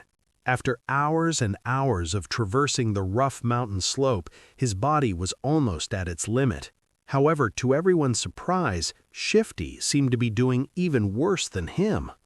The roguish slave's eyes were muddy and unfocused, aimlessly wandering around. His breath was ragged and shallow, as though something was exerting pressure on his lungs. He looked feverish and unwell. As soon as Hero found a suitable place for a camp, Shifty simply collapsed on the ground. The most unnerving part about all of this was the lack of angry cursing that they had already gotten used to. The slave lay silent and motionless, with only movements of his chest betraying that he was still alive. Several moments later, he uncorked his flagon with a shaky hand and greedily drank a few large gulps. "Conserve your water," Hero said, a hint of concern somehow finding its way into his usually stoic voice. Disregarding these words, Shifty drank more, emptying the flagon completely. Scholar didn't look much better than him. The arduous climb took a heavy toll on the older slave. Despite the unbearable cold, he was sweaty, with bloodshot eyes and a grim expression on his face. Being the weakest of the three, Sonny had somehow managed to endure the best.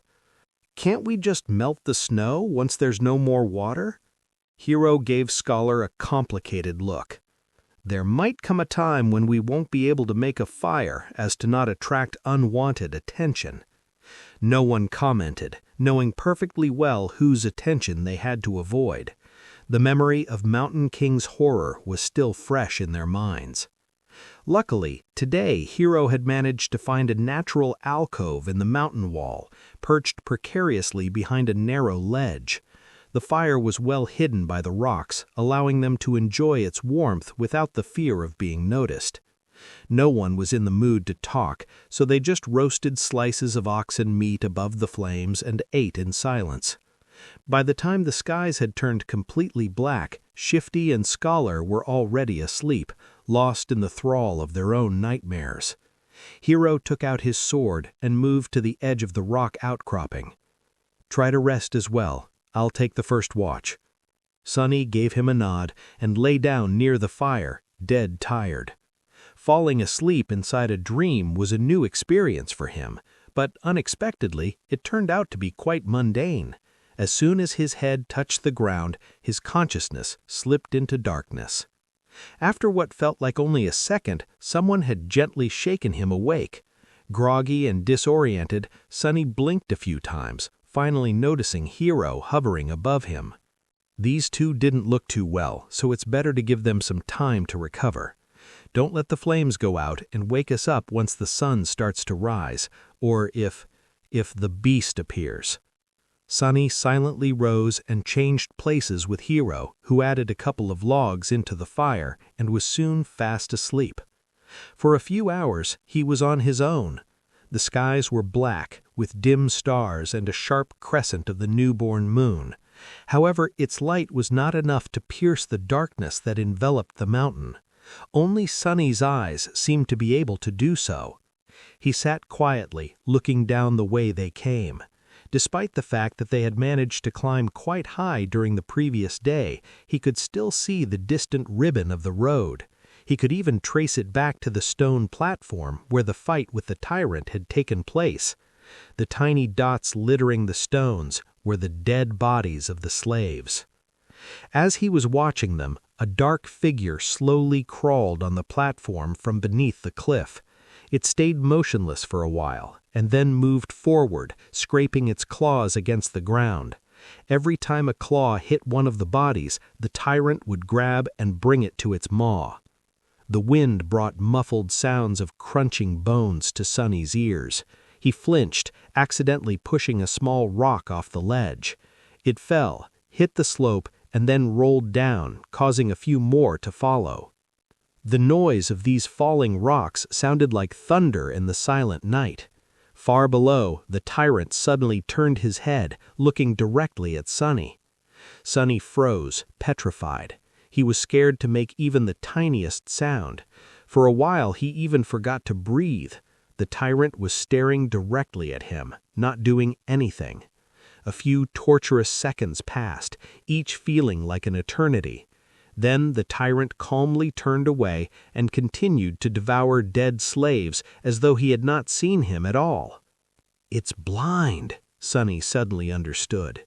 He inhaled, watching Mountain King with widened eyes. It was true, the creature could not see. Looking back at everything that had happened earlier, he grew more and more certain of his guess. Those milky, expressionless eyes. Come to think of it, he never saw the tyrant moving them at all. And back when Sonny was pushing the wagon off the cliff, the tyrant only reacted after the wagons had started to fall, scraping loudly against the rocks. Of course, it all was making sense now. At the break of dawn, Sonny had woken the others up. Hero had hoped that a full night's rest would do Shifty and Scholar some good, but his hopes were crushed. Somehow the two slaves looked even worse than before. It was as though yesterday's climb had overstrained Scholar too much. However, Shifty's condition could not be explained by simple overexertion. He was deadly pale and shaky, with half-conscious eyes and a lost look on his face.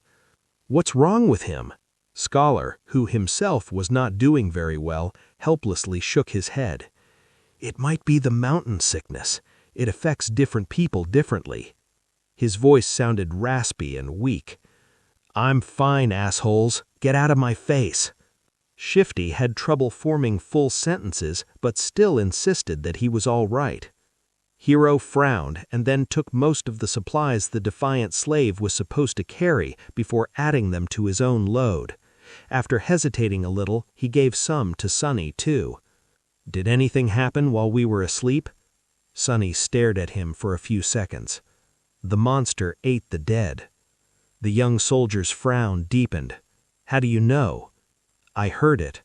Hero moved to the edge and looked down, trying to make out the distant stone platform. After a minute or so, he clenched his jaw, showing signs of uncertainty for the first time. "Then we'll have to move faster. If the creature is finished with all the bodies, it will come for us next. We need to find that old path before nightfall." Frightened and dejected, they set out again and continued to climb. Sunny was slowly dying under the weight of the added load. Thankfully, Shifty and Scholar had already drank most of the water, lightening it a little. "This is hell," he thought. They climbed higher and higher and higher. The sun was climbing with them, slowly approaching the zenith. There was no talking, no laughs, only strained breathing. Each of the 4 survivors was concentrating on his own steps and footing. However, Shifty was falling farther and farther behind. His strength was abandoning him. And then, at some point, he heard a desperate scream. Turning around, he only had time to see a panic-stricken face. Then Shifty fell backward, his foot slipping on an ice-covered rock. He hit the ground hard and rolled down, still trying to grab onto something. But it was too late. Frozen in place and powerless, they could only watch as his body tumbled down the slope, leaving bloody marks on the rocks. With each second, Shifty looked less like a man and more like a rag doll. A handful of moments later, he finally came to a halt, hitting the top of a large protruding stone in a pile of broken flesh. Shifty was dead. The 3 of them stood motionless, looking down in uneasy silence. What happened to Shifty didn't come as a shock, but it was still a hard thing to digest. An ominous feeling settled in their hearts. Seeing the broken body of their companion, it was too easy to imagine one of them sharing the same fate. No one knew what to say. After a minute or so, Scholar finally sighed. "It's a good thing that you took most of the supplies he had been carrying." A bit heartless, but not wrong, Sunny thought, giving the older slave a careful look. Scholar frowned, realizing that his mask of a kind-hearted gentleman had slipped for a second, and hurriedly added in a somber tone, "May you rest in peace, my friend." Wow, what a performance! Actually, Sunny had not believed in his benevolent act for a second. Every kid from the outskirts knew that people who acted kind for no reason were the ones to be most wary of. They were either fools or monsters. Scholar didn't seem like a fool, so Sunny became cautious of him from the moment they met. He got this far by being a mistrustful cynic, and there was no reason to change now. "We have to go," Hero said, casting one last look down. His voice was even, but Sunny could feel a well of emotion behind it. He just couldn't tell what that emotion was. Scholar sighed and turned away too. Sunny stared at the bloodied rocks for a few more seconds.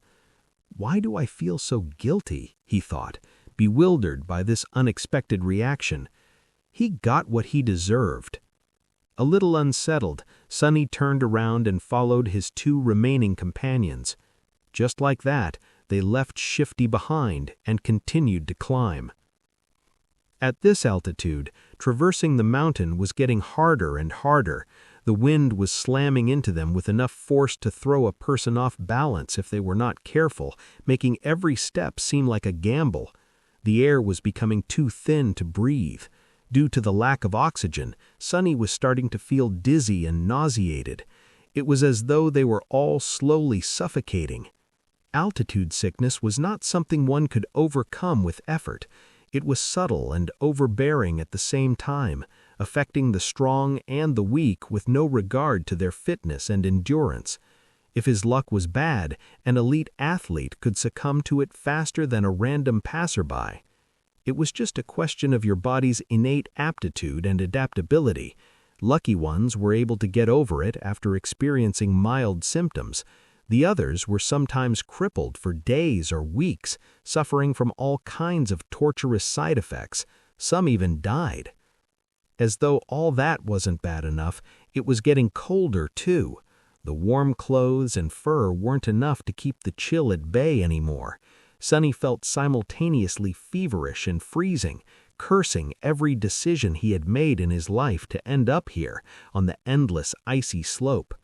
This mountain was not a place for humans, and yet they had to go on. A few hours passed. Despite everything, the 3 survivors continued to struggle forward, slowly moving higher and higher. Wherever that old path Scholar had talked about was, by now it couldn't have been far. At least that's what Sonny was hoping for. But at some point, he started to doubt if the path even existed. Maybe the older slave lied. Maybe the path was long ago destroyed by the ravages of time.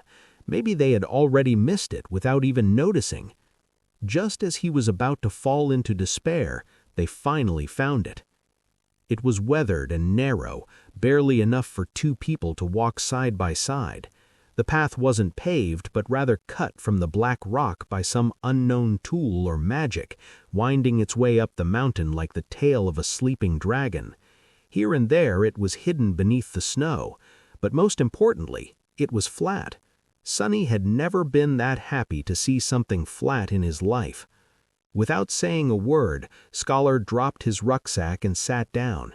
He was deathly pale, gasping for air like a fish out of water.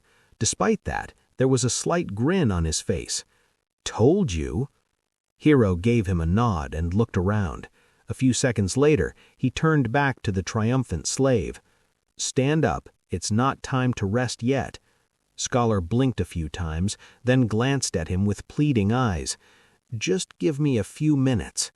The young soldier was going to retort, but Sonny suddenly put a hand on his shoulder. Hero turned to face him. "What is it?" "It's gone." "What is gone?" Sonny gestured down, back the way they came. "Shifty's body, it's gone." Hero stared at him for a few moments, clearly failing to understand what Sonny was trying to say. "Oh, right. They don't know that Shifty's name is Shifty. Ahem. Awkward." He wanted to explain, but both Scholar and Hero seemed to have grasped his meaning. Simultaneously, they moved to the edge of the stone path and looked down, trying to spot the place where Shifty had met his end. Indeed, the splattering of blood could still be seen on the jagged rocks, but the corpse itself was nowhere to be found. Scholar flinched back and crawled as far away from the edge as he could. The young soldier also backed away, instinctively grabbing the handle of his sword. The three of them exchanged tense looks, clearly understanding the implication of Shifty's disappearance. "It's the monster," Scholar said, even paler than before. "It's following us." Hero gritted his teeth. "You are right, and if it is this close, we will inevitably be forced to fight it soon." The idea of fighting the tyrant was as frightening as it was preposterous. He might as well have said that they will all be dead soon. The truth of it was painfully clear to both Sonny and Scholar. But the older slave, surprisingly, did not look panicked. Instead, he lowered his gaze and quietly said, "Not necessarily." Hero and Sonny turned to him, all ears. The young soldier raised an eyebrow. "Explain?" "Here it comes." Scholar sighed. "The beast had traced us this far in just a day. That means that there are two most probable possibilities. Either it is smart enough to realize where we are going, or it is following the scent of blood." After a bit of thinking, Hero nodded, agreeing with this logic. The older slave smiled slightly and continued, "Whether it is one or another, we can throw him off our trail and buy some time." "How do we do that?" Despite the urgency in Hero's voice, Scholar hesitated and remained silent. "Why aren't you answering? Speak." Scholar sighed again and slowly, as though against his will, answered. Sonny was waiting for this moment for a while. "We'll just have to make the boy bleed, drag him down the path, then leave him there as bait and go up instead. His sacrifice will save our lives." Right on time. If Sonny was mad, and scared witless, of course, he would have smiled. His judgment, it seems, was eerily on point. Affirmation was always nice, but not in the situation where being right also meant potentially being used as monster bait. He remembered the words Scholar had spoken back when Shifty was campaigning to have Sonny killed. "Don't be too hasty, my friend. The boy might prove useful later." These words, which sounded benevolent then, turned out to hide a much sinister meaning. What a bastard! Now it all depended on whether or not Hero would decide to follow through with Scholar's plan. The young soldier blinked, astonished. "What do you mean, make him bleed?" Scholar hesitated for a moment, then shook his head. "It's simple, really.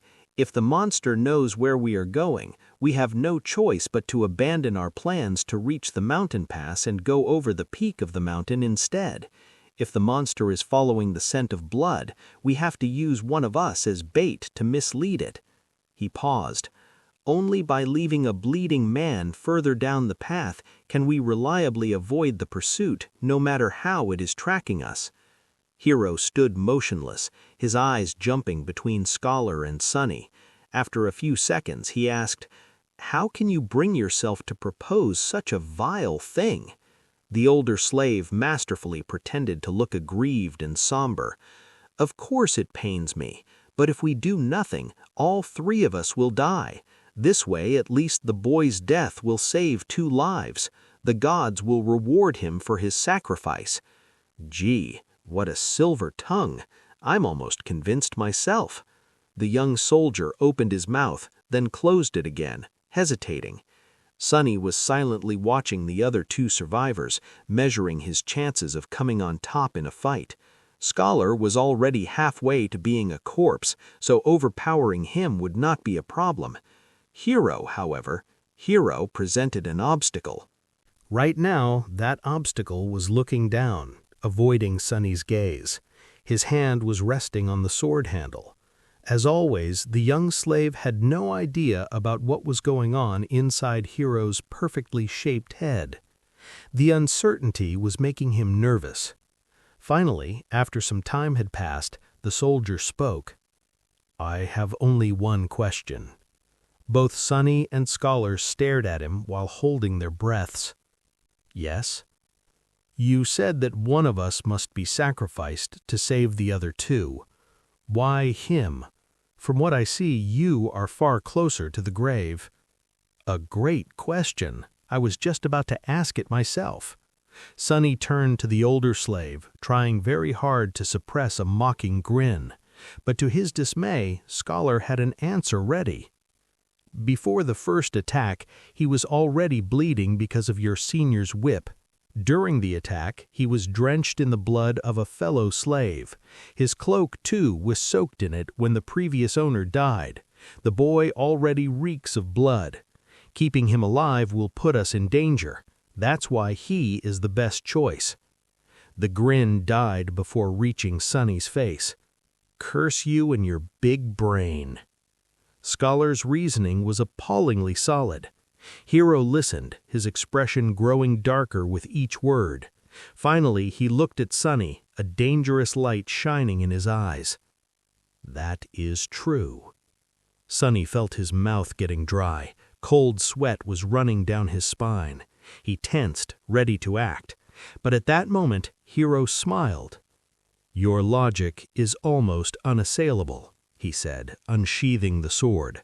"However, you failed to account for one thing."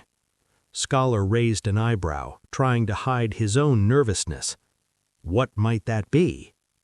The young soldier turned to face him, the smile disappearing from his face. Now he was radiating thick, practically palpable killing intent. "It's that I know who you are, Your Grace. I also know what you've done and how you ended up a slave. Just one of the revolting crimes you have committed would be enough to make me want to kill you. So if there is someone among us who deserves to be sacrificed, it's you." Scholar's eyes widened. But the smell of blood." "Don't worry about it. I'll make you bleed enough to overpower whatever residual scent the boy carries." It all happened so fast that Sunny barely had time to react. Hero lunged forward with a speed that seemed almost inhuman. A moment later, Scholar was shrieking on the ground, his leg broken with one strike from the flat side of the young soldier's sword. Not giving him an opportunity to recover, Hero stomped on his other leg, and a sickening sound of shattering bones could be clearly heard. The shriek turned to a sobbing howl. Just like that, Scholar was done for. The brutality of Hiro's actions was in such stark contrast to his usual graceful demeanor that Sunny felt blood turning to ice in his veins. This was scary. Hiro gave him a calm look and said in a placid tone, "Wait for me here." Then he grabbed the older slave and dragged him down the path, soon disappearing behind a rock outcropping. After a few minutes, terrible screams could be heard echoing through the wind. Sunny was left alone, trembling. Crap, this is too much. He still couldn't believe how sudden Scholar's demise came to be, and how ruthless it was. Sometime later, Hiro was back, acting as though nothing had happened, but it was exactly that normalcy that unnerved Sunny the most. After sorting through the contents of Scholar's rucksack and throwing most of the firewood out, the young soldier put it over his shoulder and nonchalantly turned to the young slave. "Let's go. We need to hurry." Not knowing what to say, Sunny gave him a nod and headed forward. Now there were only two of them left. It was sort of stupid, but Sunny suddenly felt lonesome. Walking on the stone path was much easier than scaling the mountain wall. He even had time for unnecessary thoughts. A strange feeling of melancholy descended on Sunny. Somehow he began to feel that the end of this nightmare, whatever it might be, was not far off now. They walked in silence for some time before Hiro spoke. "Don't feel guilty about what happened. It's not your fault. The decision was mine, and mine alone." The young soldier was a few steps ahead, so Sunny couldn't see his face. "Besides, if you knew this man's sins, actually, it's better that you don't. Just trust me when I say that killing him was an act of justice." I wonder which one of us feels guilty. These people, always trying to rationalize their actions, always desperate to maintain an illusion of righteousness even while doing the most foul things. I hate the hypocrisy. Not getting an answer, Hiro chuckled. "You don't like to talk, do you? Well, fair enough. Silence is gold." They didn't speak again after that, each preoccupied with their own thoughts. The sun was setting, painting the world into a million shades of crimson. This high up, the air was clean and crisp, pierced by streams of scarlet light. Below them, a sea of maroon clouds was slowly rolling past the mountain. The stars and the moon had begun to reveal themselves in the vermilion sky. It was quite beautiful. However, Sunny could only think about how cold it was going to be once the sun fully disappears. Before that happened, Hiro found them a shelter. Not far from the path, hidden behind some tall rocks, was a narrow crevice that extended into the slope of the mountain. Happy to be safe from the piercing wind, they explored the crevice and ended up in a small, well-concealed cave. Sunny made a move to unbundle some firewood, but Hiro stopped him with a shake of his head. "Today we will camp without making a fire. The beast is too close." Camping without the warm flames to keep them company was not going to be pleasant, but at least they weren't going to freeze to death inside the cave. In any case, the alternative was too frightening. Sunny sat down, putting his back against the cave's wall. Hiro settled opposite him, looking downcast and thoughtful. It was obviously in a strange mood. If nothing else, it was apparent from the fact that today, for the first time, the young soldier had failed to care for his sword after making camp. Soon the sun was gone, and their small cave became completely dark. Sunny, of course, could still see perfectly well. Hiro, on the other hand, was now completely blind. In the darkness, his handsome face looked noble and, for some reason, sorrowful. Sunny studied it, not willing to fall asleep. After a while, Hiro suddenly spoke in a quiet voice. "You know, it's strange. Usually I can feel someone's presence in absolute darkness, but with you, there's nothing. It's like you're just one of the shadows." With only silence to answer him, he smiled. "Are you asleep?" The question echoed in the darkness. Sunny, who had never spoken with Hero unless there was an urgent need to, and even then only using a few words at best, felt like there was a strange intimacy between them now. That's why he decided to talk. Maybe the darkness gave him courage. Besides, there was an occasion. "Why? Are you waiting for me to fall asleep before you kill me? Or will you do it in the morning?" The smile froze on Hero's face. He lowered his head as though in shame. After a minute or so passed, shrouded in heavy silence, he finally answered, "Yes. I thought that if I do it when you sleep, you won't have to suffer." Unseen to him, a bitter grin appeared on Sunny's face. A long sigh escaped from the young soldier's lips. He rested his back against the cave's wall, still not looking up. "I don't expect you to forgive me. This sin too will be mine to bear. But please, if you can, find it in your heart to understand. If things were different, I would have gladly faced that monster to let you escape. But my life does not belong to me alone. There is an unencompassable duty I am sworn to fulfill. Until it's done, I cannot allow myself to die." Sunny laughed. "You people, look at you, planning to kill me and still insisting on having a good excuse? How very convenient. I really hate hypocrites like you the most. Why don't you be honest for once? Don't give me that crap. Just say it. I'm going to kill you because it's easy. I'm going to kill you because I want to survive." Hero closed his eyes, his face full of sadness. "I'm sorry. I knew you wouldn't be able to understand." "What's there to understand?" Sunny leaned forward, anger coursing through his veins. "Tell me, why do I have to die?" The young soldier finally looked up. Even though he couldn't see in the dark, he turned his face in the direction of Sunny's voice. "That man was a villain, but he was also right. The scent of blood is too heavy on you. It will attract the beast. You can just let me go, you know. We'll part ways. After that, whether or not the monster finds me won't be your problem." Hero shook his head. "Dying in that creature's maw is too cruel a fate. It's better if I do it myself. You are my responsibility after all." "How noble of you." Sunny leaned back, dejected. After a short while, he quietly said, "You know, when I just came here, I was ready to die. After all, in this whole world, 2 worlds actually, there's not a single soul who cares whether I live or die. When I'm gone, no one will be sad. No one will even remember that I existed." There was a forlorn look on his face. A moment later, however, it was gone, replaced with mirth.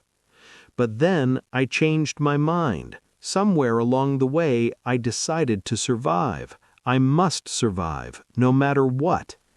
Hero gave him a thoughtful look. "To live a life worth remembering?" Sunny grinned. A dark gleam appeared in his eyes. "No, to spite you all." The young soldier was silent for a few moments, then nodded, accepting this answer. He rose to his feet. "Don't worry, I'll make it quick." "Aren't you overly confident? What makes you think you'll be able to kill me? Maybe I'll kill you instead." Hero shook his head. "I doubt that." But in the next second, he staggered and fell on one knee. The young man's face turned deathly pale, and with a pained groan, he suddenly vomited blood. A satisfied smile appeared on Sunny's face. Finally. Hero was standing on his knees, the lower part of his face covered in blood. Astonished, he was staring at his hands, trying to understand what had happened to him. What magic is this? With wide eyes and a pale face, he turned to Sunny. "Was that thief right? Did you put the curse of the shadow god on us?" Sunny sighed. "I wish I had the ability to throw divine curses around, but no. To tell you the truth, I don't have any abilities at all." "Then how?" The slave shrugged. "That's why I poisoned you all." Hero flinched, trying to comprehend his words. "What?" "After the tyrant first attacked, you sent me to search for water. While gathering flagons from the dead soldiers, I squeezed bloodbane juice into each one, except my own, of course. Not enough to taste it, but enough to slowly kill anyone who would drink from them." The soldier gritted his teeth, struggling through pain. A sudden realization appeared on his face. So that's why the other two were in such bad shape. Sonny nodded. Shifty drank the most, so his condition worsened the fastest. Scholar was also not long for this world, but you finished him off before the poison could. But yourself, however, it was as though bloodbane poison had no effect on you at all. I was really starting to get worried. Hero's face darkened. "I see. I understand." He thought about something, then looked at Sonny with surprise. But back then you didn't know that we will turn on you." Sonny just laughed. "Oh, please, it was obvious. Shifty was the kind of man who would kill for a pair of boots. Scholar was like a wolf in sheep's clothing. People are selfish and cruel in the best of situations. Was I supposed to believe that those two weren't going to do something terrible to me when faced with certain death?" Hero closed his eyes, his face full of sadness. "I'm sorry. I knew you wouldn't be able to understand." "What's there to understand?" Sonny leaned forward, anger coursing through his veins. "Tell me, why do I have to die?" The young soldier finally looked up. Even though he couldn't see in the dark, he turned his face in the direction of Sonny's voice. "I might have learned not much in my short life, but I do know one thing," he said, all traces of humor gone from his voice. Now there was only cold, callous contempt. Sonny's face hardened as he spat. "There is nothing more pathetic than a slave who begins to trust his slaver." Hearing these words, Hero lowered his head. "I see." Then suddenly he laughed. You are a wicked little shit, aren't you?" Sonny rolled his eyes. There's no need to be rude. But Hero wasn't listening to him. "Good. This is good. My conscience will be clearer." Sonny sighed in irritation. "What are you mumbling about? Just die already." Hero chuckled and suddenly pierced him with a stare. Somehow he didn't look so sick anymore. "You see, that plan would have worked if I was a normal human, but alas, my soul core has awakened long ago. I've slain countless enemies and absorbed their power. Bloodbane poison, as unpleasant as it might be, can never kill me." Crap! Sonny turned around and tried to run away, but it was already too late. Something hit him in the back, sending his body crashing into the rock wall. With a scream, he felt a sharp pain piercing his left side. Rolling out of the cave, Sonny clutched his chest, scrambled back onto his feet, and ran, trying to escape the narrow crevice. He managed to reach the old path, finally being able to see the stars and the pale moon shining brightly in the night sky. But it was as far as he was able to get. "Stop." As the cold voice sounded behind him, Sonny froze. If Hero really had an awakened soul core, he had no chances of getting away from him. In a fight, he had no chances at all. "Turn around."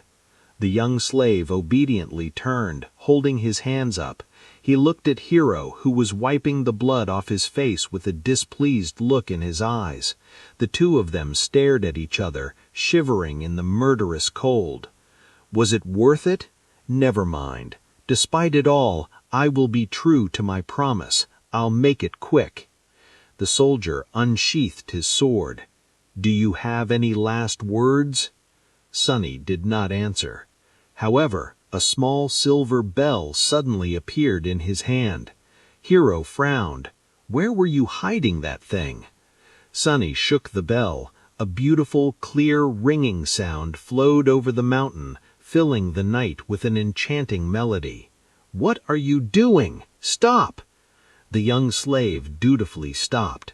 What was that? Right under Hero's bewildered eyes, the silver bell disappeared into thin air. He looked at Sonny, stumped and suspicious. "Tell me, what did you just do?" But Sonny didn't answer. In fact, he hadn't said a single word ever since escaping the cave. Right now, he wasn't even breathing. Hero, on the other hand, continued to speak.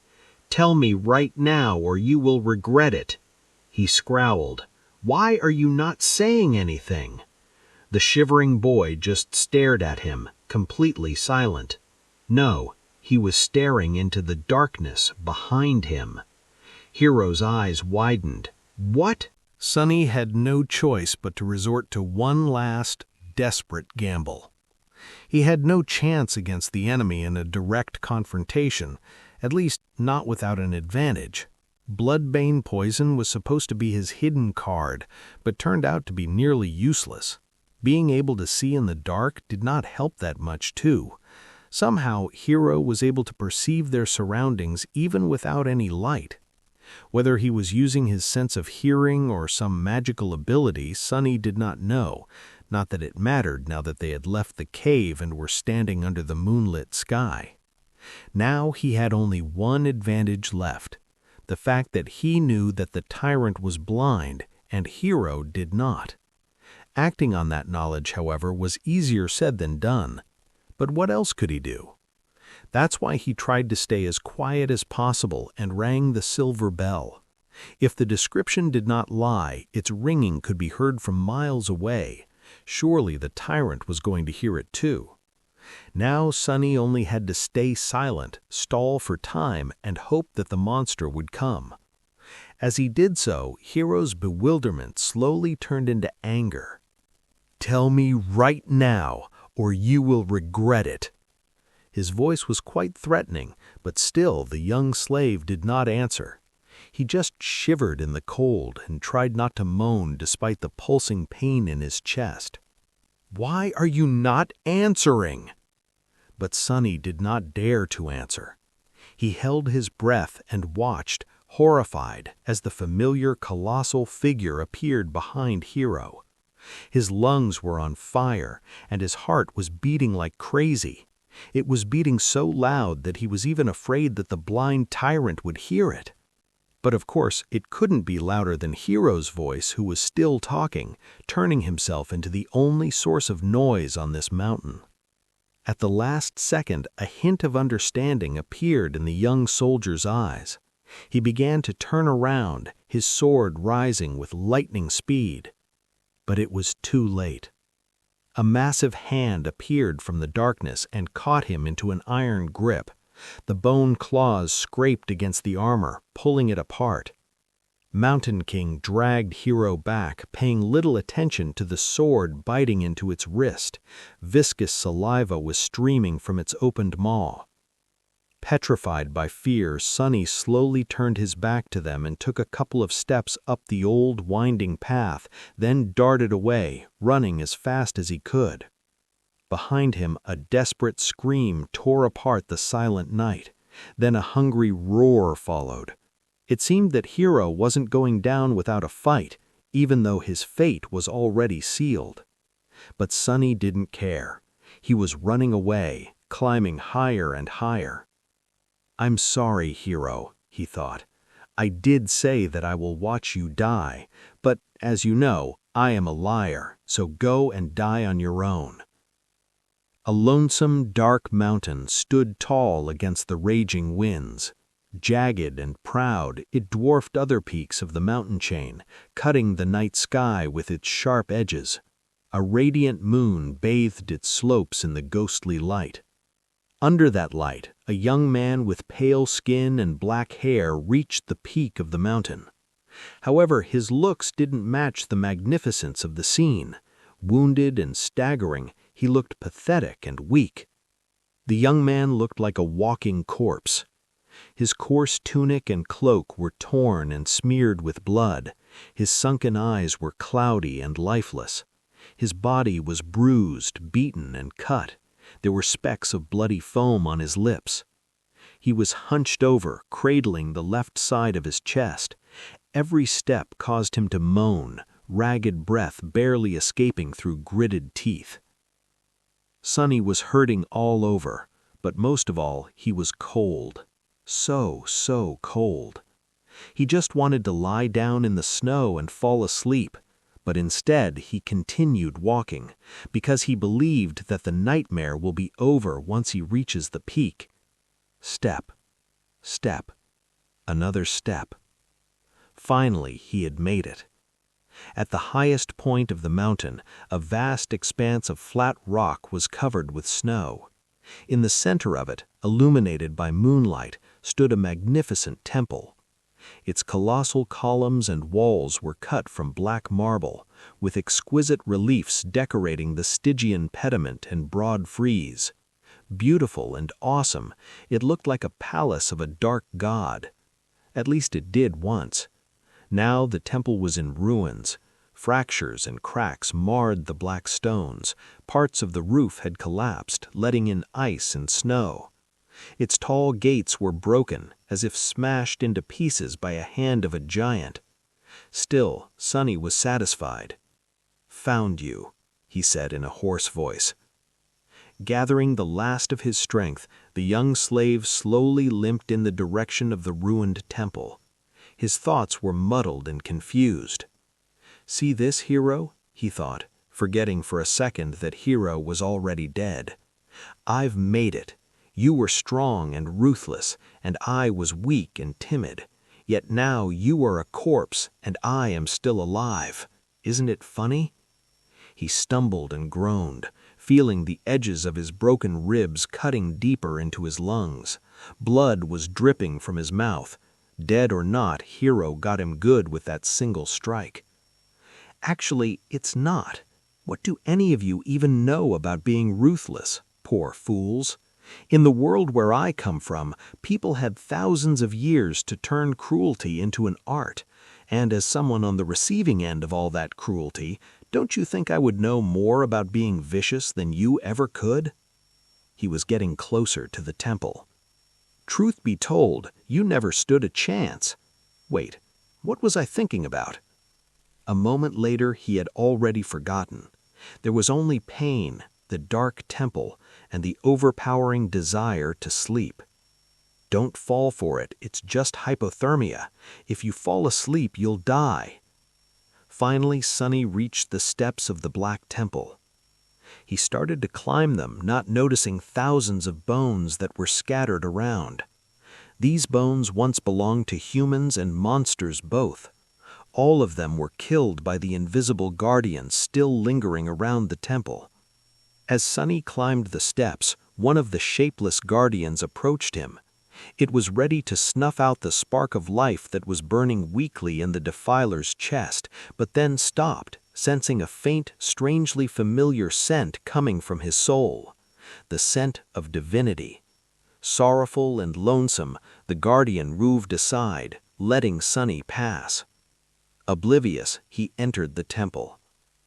Sonny found himself in a grandiose hall. Cascades of moonlight were falling through the holes in the partially collapsed roof. Deep shadows were surrounding these circles of silver light, not daring to touch them. The floor was covered in snow and ice. At the far end of the hall, a large altar was cut from a single black marble. It was the only thing inside the temple untouched by snow. Forgetting why he came here, Sonny headed for the altar. He just wanted to sleep. The altar was dry, clean, and as wide as a bed. Sonny climbed on it and lay down. It seemed that he was going to die. He was okay with it. Sonny tried to close his eyes but was stopped by a sudden noise coming from the direction of the temple's entrance. He turned his head to look, not even a little bit curious. What he saw would have sent chills running down his spine if he wasn't so cold, tired, and indifferent. Mountain King was standing there, looking at him with its 5 blind eyes. He was still massive, terrifying, and revolting. Worm-like shapes were still moving frantically under his skin. It was sniffing the air, salivating. Then it opened its maw and moved forward, slowly approaching the altar. What an ugly bastard, Sonny thought, and suddenly clutched his chest, convulsing in a fit of torturous coughing. Bloody foam flew from his mouth and fell on the altar. However, the black marble soon absorbed it. A second later, it was as pristine as it was before. The tyrant was just about to reach Sonny. He was already stretching his hands to grab him. I guess this is the end, he thought, resigned to his fate. But at the last second, suddenly the voice of the spell resounded in the dark temple. You have offered yourself as a sacrifice to the gods. The gods are dead and cannot hear you. Your soul bears the mark of divinity. You are a temple slave. Shadow God stirs in his eternal slumber. He sends a blessing from beyond the grave. Child of shadows, receive your blessing. Under Sonny's astonished eyes, the shadows crowding the great hall suddenly moved, as though coming alive. Tentacles of darkness surged forward, entangling Mountain King's arms and legs. The mighty tyrant struggled, trying to get free. But how could it resist the power of a god? The shadows dragged Mountain King back, pulling in different directions. The tyrant opened its maw, and a furious howl escaped. The next second, its body ruptured, torn apart into pieces. Blood, viscera, and severed limbs fell on the floor in a crimson torrent. Just like that, the horrible creature was dead. Sonny blinked. Once again, he was alone in the ruined temple. The great hall was dark and silent. And then the spell whispered, "You have slain an awakened tyrant, Mountain King. Wake up, Sunless, your nightmare is over. Prepare for appraisal." Prepare for appraisal. Sonny found himself in a space between dream and reality. It was an endless black void illuminated by a myriad of stars. Between those stars, countless strings of silver light were woven into a beautiful and inconceivably complex net, forming various nexuses and constellations. It was truly breathtaking. Somehow, Sonny understood that he was seeing the inner workings of the nightmare spell. He also couldn't help but think that it looked a lot like the celestial equivalent of a neural network. If so, was the spell alive? This was a question that countless people had been asking themselves for the past few decades. The best answer they had come up with was that there was no way to know. The spell was neither alive nor dead, neither sentient nor mindless. It was more of a function than a creature. But Sonny was in no mood to ponder philosophical questions. He was eagerly awaiting his boon. The spell was still appraising his performance. However, the first reward had nothing to do with it. You have received a memory, Puppeteer's Shroud. Yes! Sonny felt incredibly elated. He was almost ready to do a happy dance. That memory belonged to Mountain King, which was an awakened tyrant, which meant that the memory itself was of the awakened rank. Getting it was a stroke of incredible luck. There were 7 ranks to everything in the spell.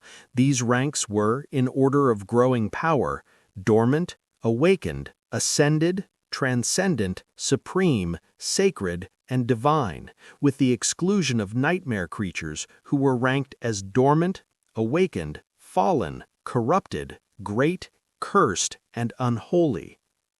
From the spell's point of view, Sonny was a dormant human. Having a memory of a higher rank than his own soul core would be of great help once he enters the dream realm. The power gap between different ranks simply could not be overestimated. He wanted to take a look at the Puppeteer's Shroud, but there was no more time. The spell was done with its appraisal.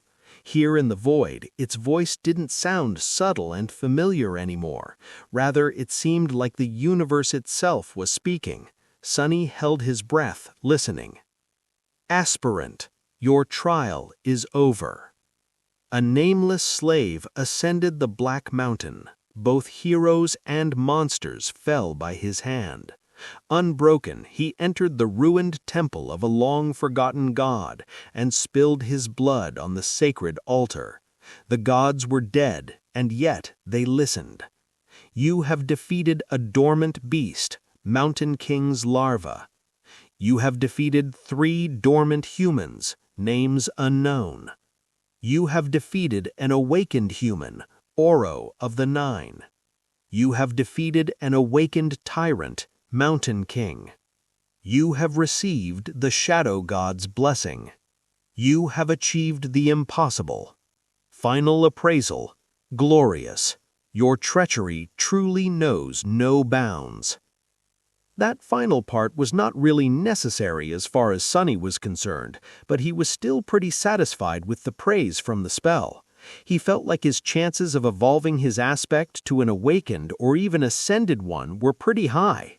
His overall power was still dependent on the rank of his soul core, which would remain dormant until much later, but the rank of the aspect itself would do wonders for his overall potential. Dreamer Sunless, receive your boon. He was an aspirant no more. Sunny grinned. You have been bestowed a true name, lost from light. His jaw dropped. A true name. He had received a true name. Never in his wildest dreams did Sunny dream of becoming one of the chosen few to accomplish such feat, and in his very first nightmare to boot. Not even all of the saints could boast of having one. He was an elite now, a bona fide cream of the crop. He was going to be rich. But the rewards kept coming. Your aspect is ready to evolve. Evolve aspect? What kind of a question is that? Sunny crossed his fingers and said yes. Dormant aspect, temple slave, is evolving. New aspect acquired. Aspect rank, divine. Sunny fell over. Aspect name, shadow slave. Divine. It's divine.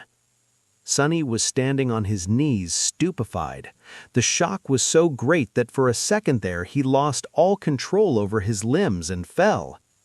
It said divine, right? He raised a trembling hand and rubbed his eyes to make sure that he was awake, or rather conscious, since technically he was still sleeping in the underground vault of the police station. Confused by all this terminology, Sunny silently summoned the runes and found the lines describing his aspect. Aspect, shadow slave. Aspect rank, divine.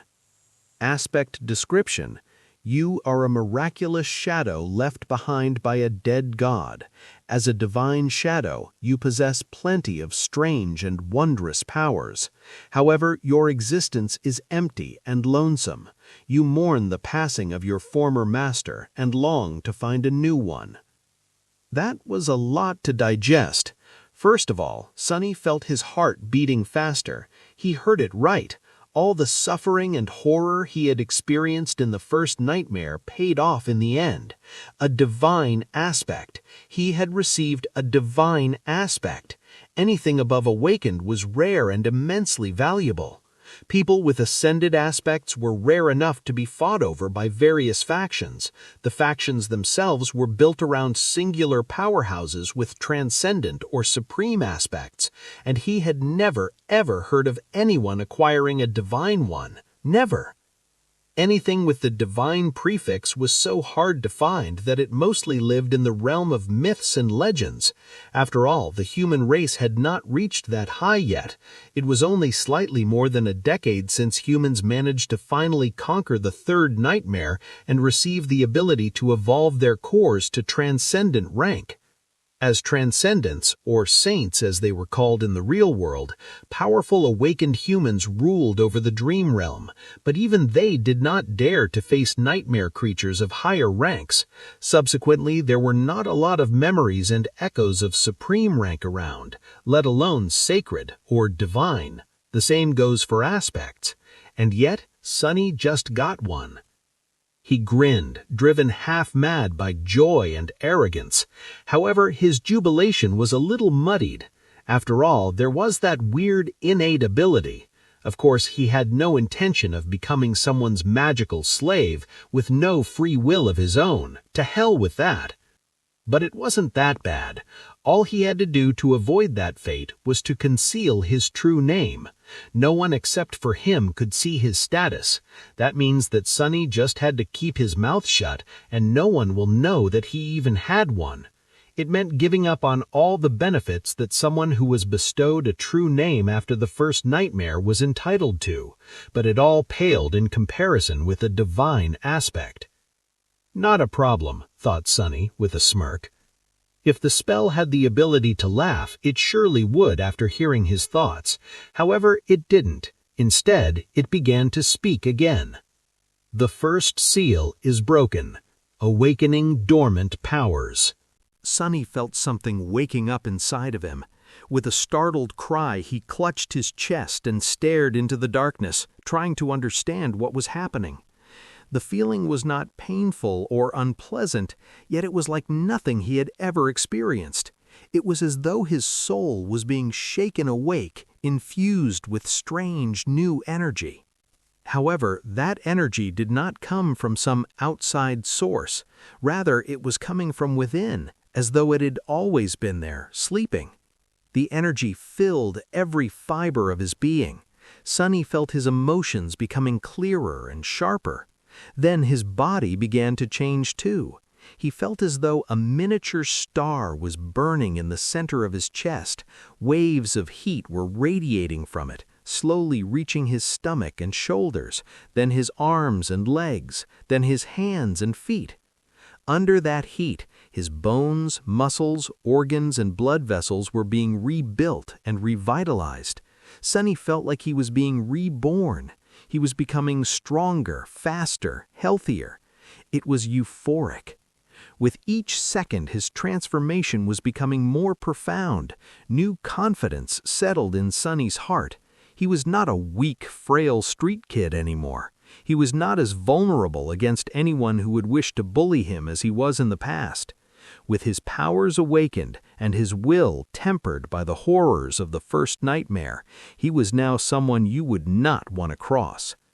After some time had passed, the star burning in his chest finally cooled down. The heat was replaced with a soothing coldness. That coldness washed over Sonny's body, taking away all the aches and discomforts that had been accumulated there over the years. Then it moved up, reaching his brain and finally his eyes. His vision strangely doubled. He could still see the void populated by an endless pattern of stars, but he could also see something different. A silent, calm, dark sea illuminated by a lonely black sun. From his previous knowledge, Sonny knew that this was his so-called Sea of Soul, but he also knew that it was supposed to look quite different. For starters, it was supposed to be much more lively. The star hanging above, the visual representation of his soul core, was supposed to be burning with bright light, filling the soul sea with a warm, blinding shining. However, Sonny's soul was dark and lightless. That's strange. He took a look at the black sun. At a closer examination, it actually turned out to be transparent. It's just that, with no other major source of light around, the star had appeared to be as dark as its surroundings. Also, no one was supposed to be here except for him. It was his soul, after all. But Sonny had a nagging feeling that somewhere just beyond the periphery of his vision, hidden in the darkness, shapeless forms were constantly moving. No matter how he turned his head, he couldn't catch a clear glimpse of them, and yet the feeling would not go away. Not wishing to waste any more time on this right now, Sonny turned back to the black sun and finally spotted two spheres of light orbiting around it, as though caught in the soul core's gravity well. A subtle smile appeared on his face. These were his memories, Silver Bell and Puppeteer's Shroud. Later, there would be dozens of such spheres here. If he was lucky, he would even acquire an echo or two. The spell's voice suddenly pulled him out of the sea of soul. Awakening aspect ability. This is it, the moment of truth, thought Sonny. Divine aspect or not, his immediate future still depended on the first aspect ability he would receive. His role in the dream realm would be based on its characteristics. If it was a combat ability, he would be most useful on the front lines of the bloody battles against the nightmare creatures. If it was tied to sorcery, he would likely become a powerful but fragile ranged fighter. If it was something having to do with utility, he would be a vitally important part of the behind-the-scenes workings of the dream realm. Utility abilities were also extremely valued in the real world, where Awakened performed many tasks that kept it going. If he was lucky, he could even become a healer. Healers were very rare and as such sought-after specialists. Awakening aspect ability. Aspect ability acquired. Aspect ability name, Shadow Control. Sonny hurriedly summoned the runes. He wanted to go to the description of his new ability right away, but then decided to give his overall information a look first. Name, Sunless. True name, Lost from Light. Rank, Dreamer. Shadow Core, Dormant. Shadow Fragments, 1/1000. What? What is that? Where the rank of his soul core was supposed to be written, a mysterious shadow core appeared. He looked at it, blinking. He had never heard of anyone having a different kind of core before. Was he that unique? This enigmatic shadow core would certainly explain why his soul of sea looked so strange. And also, he moved his eyes down, noticing the shadow fragments counter. Usually, there was supposed to be an indicator of the number of soul shards consumed. However, it was nowhere to be seen. Do I actually have a completely different progression path than all Awakened? The idea was as exciting as it was frightening. Not having to fight for resources with anybody else was an incredible advantage. Most of the human society in the dream realm was built around the acquisition of soul shards. If he had no need to gather them to evolve, not only would he be able to become more powerful with incredible speed, he would also be completely self-sufficient. On the other hand, he had no idea how to acquire these shadow fragments. However, he had gotten 12 of them already, so whatever it was that he had to do, he had already done it in the first nightmare. I'll have to explore this carefully. Satisfied with this decision, Sonny continued to study the runes. Memories. Silver Bell, Puppeteer Shroud. Echoes. None. Attributes. Fated. Mark of Divinity, Child of Shadows. Aspect, Shadow Slave. Aspect rank, Divine. Aspect ability, Shadow Control. What is that supposed to mean? He held his breath and began to read the description again, but at that moment a new set of runes appeared just below it. Simultaneously, the spell's voice resounded in the black void. All power has a price. You have received a flaw. Your flaw is... Sonny read the runes and his eyes widened in horror. Oh no, no, no. He closed his eyes, then opened them again, hoping that the runes would disappear. Please, be gone! Please! But the runes were still there, shining slightly, as though mocking him. Flaw. Clear conscience. Flaw description. You cannot lie. Sonny stared at these 3 simple words, feeling like there was a bottomless abyss opening right beneath his feet. The spell, which was usually frivolous with its descriptions, decided to be straight and on point this time. There were only 3 words. They left him no room to maneuver. Can't lie? I can't lie? Me? How am I supposed to live if I can't lie?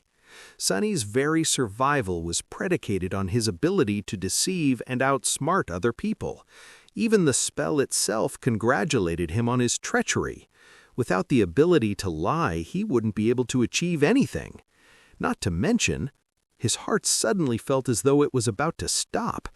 If he could only tell the truth, how was he supposed to hide his true name? Wouldn't anyone be able to turn him into an obedient slave by simply asking a couple of innocent questions?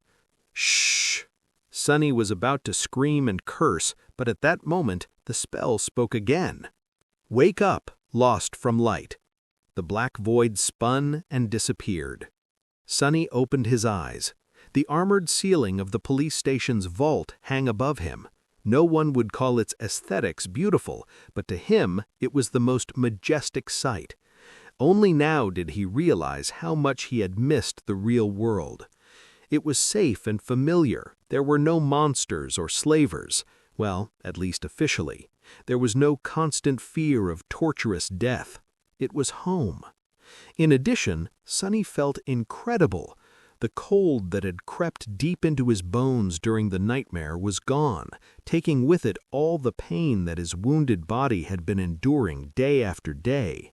His feet and wrists were not in agony, his back had forgotten the bite of the whip, and he could even breathe without feeling the sharp edges of his broken ribs cutting deeper and deeper into his lungs. What a blessing! The sudden disappearance of pain, coupled with the new vitality that permeated his body, almost made Sunny cry. I really survived. He slowly looked down and then froze, breathless. On a cheap plastic chair placed beside his mechanical bed sat the most beautiful woman he had ever seen. She had short, raven-black hair and icy blue eyes. Her flawless skin was smooth, supple, and as white as snow. Actually, this was his first time meeting someone as pale as he himself was. However, while Sunny's pallor looked strange and unhealthy, the beautiful stranger was nothing short of striking. The woman seemed to be in her late 20s. She was wearing a dark blue uniform with silver epaulets and black leather boots. The jacket of her uniform was casually unbuttoned, revealing a black tank top beneath. Currently, she was stretching her arms above her head, clearly bored and sleepy. The gesture forced the thin fabric to tighten, provocatively accentuating her full breasts. Mesmerized, Sunny almost missed the fact that there was a shoulder insignia on the woman's left sleeve. There were 3 stars on it. 3 stars, huh? He thought, distracted. 3 stars means an ascended. Huh. Yeah. Wait, an ascended? But before Sunny could fully digest the meaning of that word, he realized that the woman was staring at him, too. "What are you looking at?" she said, not a gram of humor in her voice. Sunny blinked a couple of times, embarrassed, and quickly came up with an excuse. Then he opened his mouth and answered, "Your breasts." A second later, his eyes widened in absolute horror, because he wasn't planning to say those words at all. His mouth moved on its own. A wave of terror suddenly drowned his mind. The woman slowly smiled with a dangerous gleam in her eyes.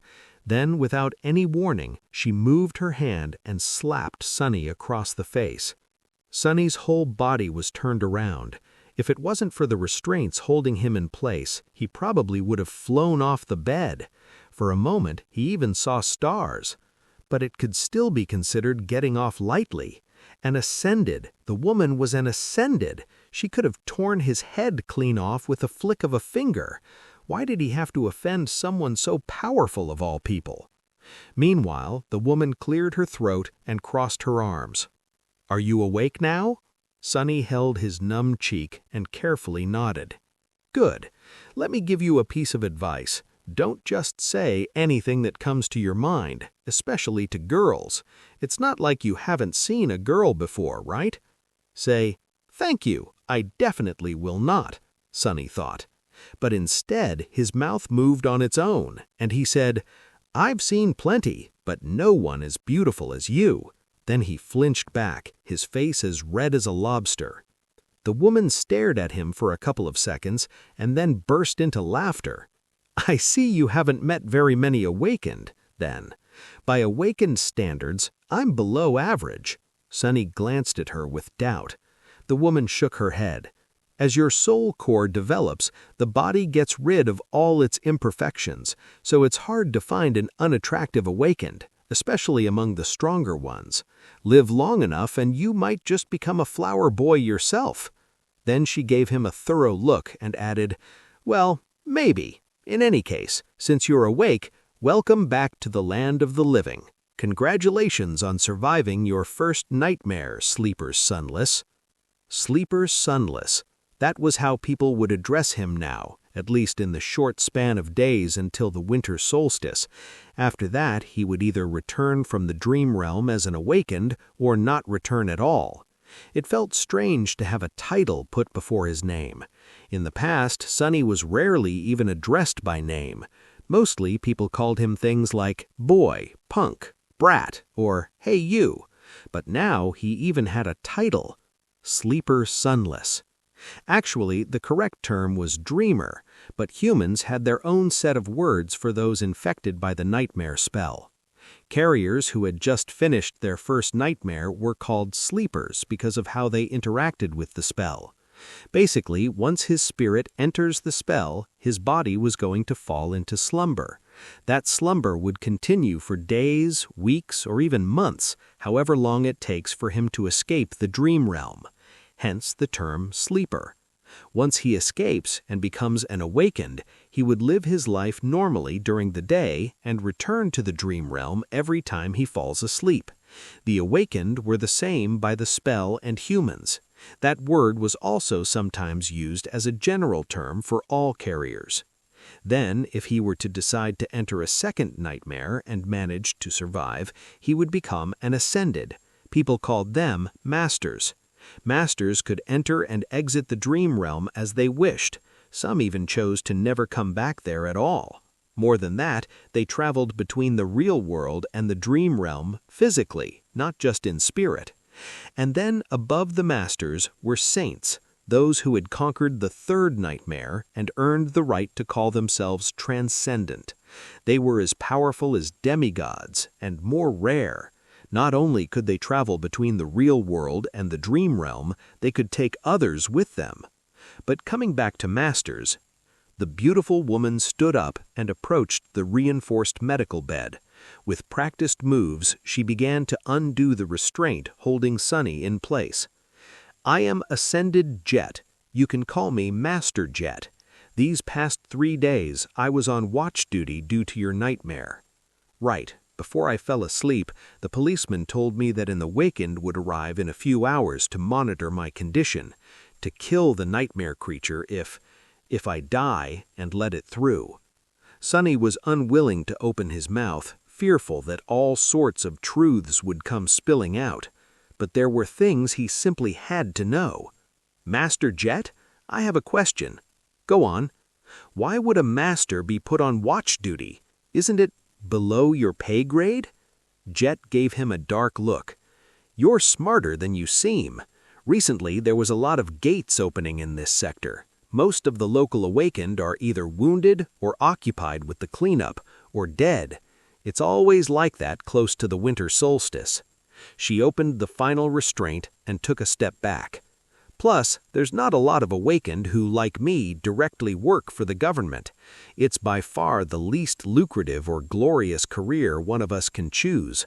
Would you abandon wealth and fame to work abysmal hours and risk your life, fueled only by altruism and sense of duty?" Sonny wanted to say something flattering, but instead he looked Master Jet right in the eyes and smirked. "Of course not. I'm not an idiot." Damn, this damn flaw. Damn. She stared at him with a humorless expression. Sonny thought he was going to get slapped again. But instead, Jet smiled. "See? I was right. You really are smart." Sonny was enjoying a hot shower. After their short conversation, Master Jet had sent him to clean himself, saying that he reeked of nightmare. The unnatural slumber of the spell would slow down the body's metabolism, and the medical apparatus he had been strapped into was supposed to take care of the rest, but he was still asleep for 3 whole days. Even if only psychological, the scent of bloodshed and despair lingered around him. "I'm in heaven," Sonny thought, willing himself to temporarily forget about the looming disaster of the flaw. He was alone in the police station's showers, relaxing under the streams of hot water. After a bit of time had passed, Sonny reluctantly turned the tap off and walked over to the towel rack. Coincidentally, he saw himself reflecting in the mirror. The changes in his physique were subtle but noticeable. His pale skin seemed a little healthier, his muscles a bit more pronounced. He looked slender and lean instead of emaciated and frail as he did before. There was a slight luster to his dark hair and a shine to his eyes. However, he was still rather diminutive, not exactly a picture of masculine handsomeness, to say the least. "Flower boy, huh?" Sonny thought, full of bitterness. Then he suddenly froze, noticing something strange. As he was looking at himself in the mirror, the reflection of his shadow seemed to move. It was as though the shadow lowered its head and quietly face-palmed. Sonny quickly turned around, piercing his shadow with a nervous look. However, everything seemed normal. The shadow was doing exactly what it was supposed to do, repeating his every motion. "I clearly saw you move," he said, feeling a bit strange. "You have just moved on your own, right?" Sonny glared at the shadow, which obediently glared back. "Did you move or not?" The shadow enthusiastically shook its head. What do you mean, no? You've just moved your head. Do you think I'm a fool?" The shadow seemed to think for a bit, and then shrugged. Sonny was left with his mouth agape. "Your shadow is more independent than most. It is an invaluable helper," he muttered. Right. This was how the spell had described his aspect ability. But what exactly could his shadow do? He decided to experiment a little. "Hey, you, tell me what you can do." The shadow was silent and motionless. "Right. It doesn't have vocal cords." As though that made any sense, shadows were not supposed to have muscles either, and yet it knew how to move. Show me?" No reaction. It seems the shadow was content pretending to be an ordinary, lifeless blob of darkness. Sonny sighed. "I'm doing this wrong." Independent or not, the shadow was still a part of him. It was a manifestation of his aspect ability. So instead of asking the shadow, he really should have been asking himself. "Not going to talk, are you?" Sonny closed his eyes and directed his perception within, exploring himself for the first time since returning to the real world. He felt the beating of his heart, the steady rising of his chest, the slight chill of the shower room. He heard droplets of water falling on the tiled floor, felt the movement of filtered air against his skin. And there, on the verge of his consciousness, something new, a completely new sense. Sonny concentrated on it, and suddenly a whole other world opened to him. It was hard to describe with words, just like one would have trouble explaining how hearing or touch feels. It was as though he could communicate with vast forms that crowded around him and receive an understanding of both their own shape and the surrounding space, guided by the different degrees of pressure they exerted on his mind and each other. That understanding came naturally and instantaneously, like an instinct. These forms were shadows, and among them, one, not the largest one, but the deepest, didn't feel like an external entity. It was like a part of his soul. Once Sonny grasped the feeling of it, he could sense the shadow just like he sensed his limbs. The only thing is that his limbs were made of flesh, and the shadow was made from the absence of light. Sonny opened his eyes and looked at the shadow. Then, with a thought, he willed it to raise an arm. The shadow raised an arm. He willed it to sit, stand, turn around, kick.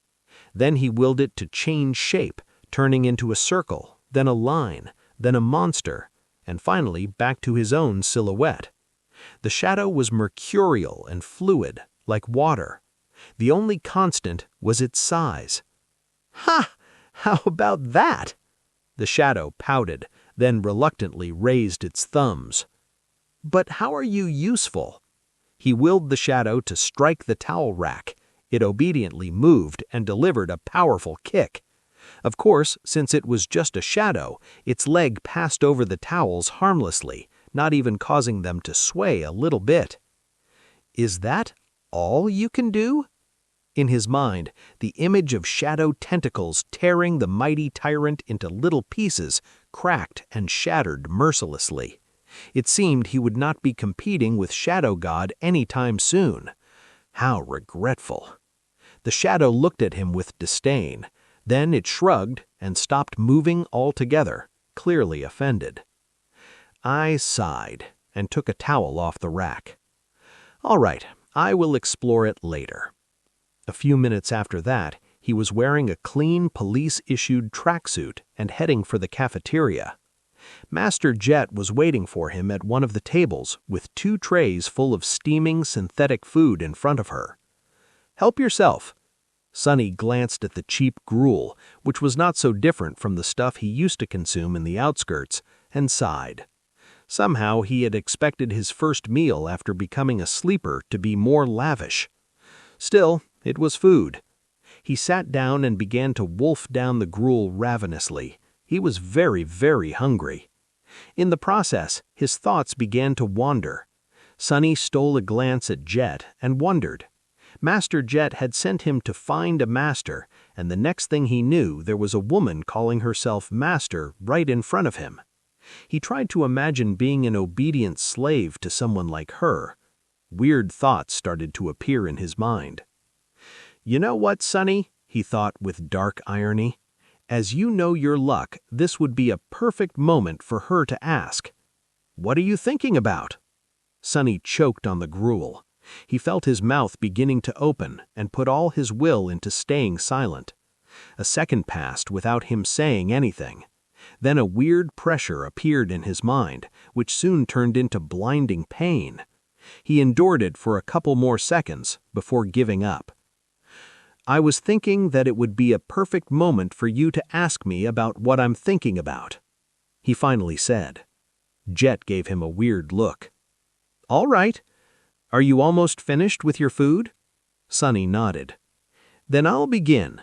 As per protocol, I am obligated to inform you of a few things. It's mostly a formality. First of all, concerning your nightmare." She glanced at him and sighed. "You are entitled to receive free psychological counseling. No matter what traumatic experience you have encountered, there is no shame in asking for help. Your mind is as important as your body. It's only right to keep it healthy. Are you interested?" Sonny shook his head. Jet shrugged and continued. "As you wish. You can also talk to me. Was it very hard?" How could he answer?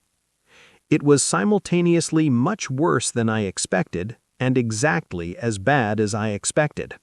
She nodded, satisfied with that explanation. "That's a good attitude. I won't pry any further. Us outskirt rats are way more resilient than people think." Sonny looked at her in surprise. "Master Jet, you grew up in the outskirts?" She grinned. "What, you can't tell because of my exquisite manners and polished exterior?" He blinked a couple of times, surprised. "I couldn't tell at all." After thinking for a while, he added, "Are there a lot of people like us in the Awakened?" Jet's smile disappeared. "No, there is not. In fact, they can be counted on one hand." As expected, odds were really stacked against people like them. That made the 3 stars on her insignia even more exceptional. "One day, I'll be a master too. If she can do it, why can't I?" "So, what happens now? What else are you obligated to tell me?" Sonny had no idea what he was supposed to do after leaving the police station. The winter solstice was just a few weeks away. Jet leaned back and answered. "That's basically it. There are some additional hoops to jump through, mostly having to do with your family, but Well, I've read your file, so I know that doesn't apply. The only thing left is to decide how you will be preparing for your first journey into the dream realm." She looked at her communicator and grimaced. "I must say your luck is exceptionally bad. There's not a lot of time at all. First of all, you are free to do what you want. No one is forcing you to make a certain decision. That is to say, you can choose to prepare on your own, or not prepare at all. Party until the lights go out." Sunny was not very well versed in partying. However, I would advise against that. As a sleeper, you are also entitled to enroll in the Awakened Academy. You'll be provided with food, lodging, and a wide choice of preparatory classes. This late into the year, you won't be able to learn a lot, but it's better than nothing. She was silent for a few seconds, then added, "More importantly, you will get acquainted with most of the people who will enter the dream realm with you. Some of them might become your companions for life. And some may end up trying to end that life once we're inside the spell," Sunny added, reading between the lines of what Master Jet had said. "So, what do you say? Do you want me to take you to the academy?" Sunny thought about it. Strangely, his flaw was silent, not forcing him to answer one way or the other. Is it because I haven't made up my mind yet?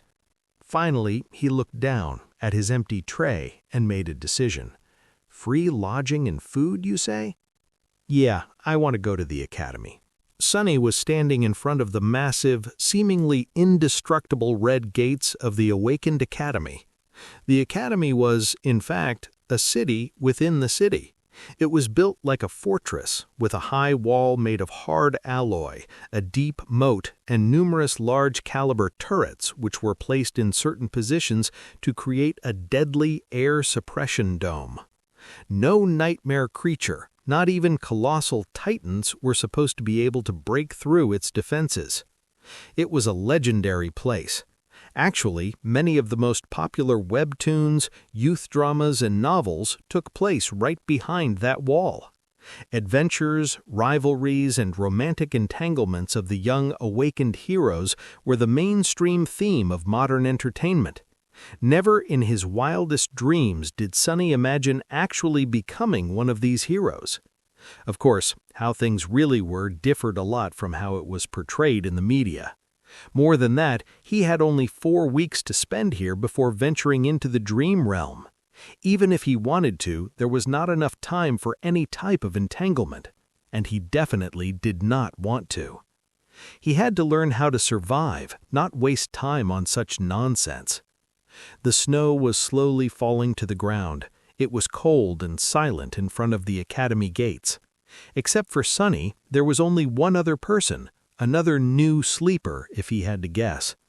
It was a tall, slender girl of around his age, with clear gray eyes and a detached look on her face. She had strange, silver-white hair that was cut short and neatly parted to the side.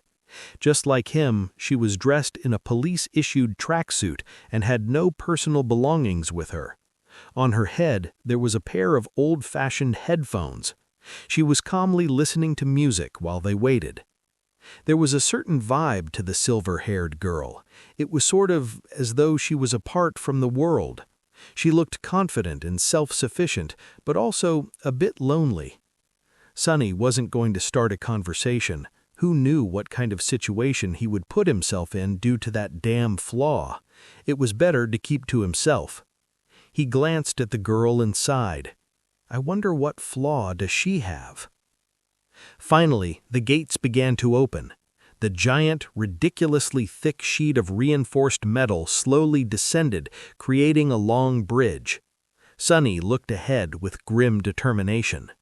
Master Jet's parting words echoed in his mind. On their drive to the academy, Sunny didn't speak much, looking at the sights of the city that were flying past the window of Jet's personal transport vehicle. Actually, it was his first time sitting in a PTV. Most people in the city couldn't even dream about getting a license and purchasing a vehicle like that, having to do with public transportation. He'd ridden in the back of a police cruiser once or twice, but that was a completely different experience. At some point, Master Jet looked at him and said, Since we both come from the outskirts, I'll give you 3 pieces of advice. Whether you listen to me or not is your business." Sonny turned his head, waiting. "First, once you're registered in the academy, they'll offer you psychological counseling again. There will also be a valuable reward for sharing your experiences in the nightmare and the details of your appraisal. You'll be able to receive a soul shard, maybe even several of them." He frowned.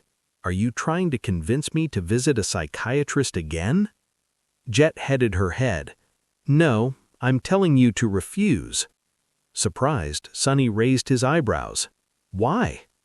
There was a pause before she answered. "You're too green to understand, but out there in the dream realm, nightmare creatures are not the only danger.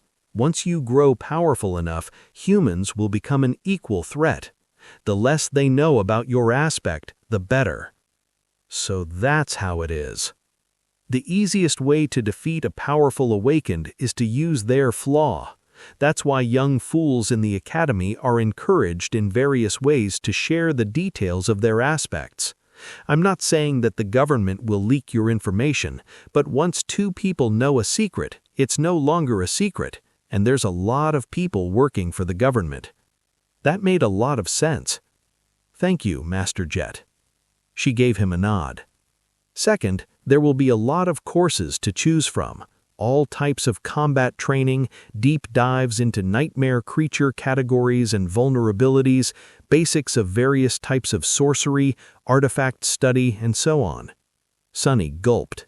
Actually, he was already agonizing about what weapon to train with. 4 weeks was not enough to master a weapon, but at least he would have a basic understanding of it. "Disregard all of that. The only course you have time to attend is wilderness survival." He blinked. "What?" Jet looked at him. "It's different for city kids who learn all sorts of useful things in school and from their tutors, but we don't have that advantage, do we? What was the biggest threat to your life during the nightmare?" Sonny thought about it. On the surface, the most dangerous thing he faced was the tyrant, followed by Hero, Aro of the 9. But actually, what almost killed him in the end was the cold. Jet smiled. "Smart. You only know how to survive in the city, but the dream realm is mostly made of wilderness. Do you know how to make a fire, how to procure food, how to find safe shelter? No. Fighting monsters is important, but it'll be useless if you die of hunger or exposure to the elements. Trust me, I've learned it the hard way." Sonny nodded, angry at himself. It was so obvious, yet he never even thought about these seemingly simple things. He was blinded by his past habits and experience. Human brains were like that. Once accustomed to a certain way of living, it was hard to see past the already familiar routines. It was lazy thinking at its worst. At that point, Master Jet had stopped the car and opened the door, getting out. Sonny followed him and was momentarily stunned, staring at the colossal metal gates in front of them. This was the famous Awakened Academy. After a few seconds, he shook off his amazement and turned to his senior. "This is as far as I go," she said, looking cheerlessly at the walls of the academy. "I've already notified them. Someone will come fetch you in a while." There was something dark in the depths of her icy blue eyes. Sonny suddenly felt a cold feeling spreading through his body. "What's the third advice?" Master Jet glanced at him, then sighed. "Remember, no one can survive in the dream realm alone. That's not an opinion, that's a fact. Try to get along with your peers, even if they don't treat you well. It might save your life." Then she suddenly smiled and patted him on the shoulder. "You've done well to survive until now. Make sure to keep yourself alive in the future, too." Then she got back into her PTV and drove off. Just like that, she was gone. The end of the metal bridge hit the special grooves in the ground and stopped moving after a set of loud clicks. Sonny looked ahead, wondering what kind of life he was going to be living in the next 4 weeks.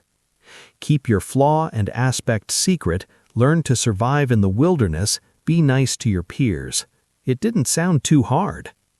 But for some reason, he was sure that these weeks were going to be as challenging as his first nightmare, or maybe even worse. Seemingly free of such concerns, the silver-haired girl walked forward and stepped on the bridge. Sunny sighed and reluctantly followed. The sleeper part of the compound was relatively small and situated in the southern part of the academy, surrounded on all sides by training fields and parks. It was a low, modern building constructed with reinforced materials. Like the majority of buildings in the academy, most of it was hidden below the ground, leaving only a couple of floors above it. With its white, pristine alloy walls and wide windows, it must have looked beautiful in the summer, contrasted against all the greenery around. Inside, the building was spacious and well lit. Sunny and the silver-haired girl were taken to a large hall where 100 or so of young men and women, sleepers of the same unfortunate timing as the two of them, were already waiting for the beginning of the induction ceremony. Most of them were nervous, tense, and excited.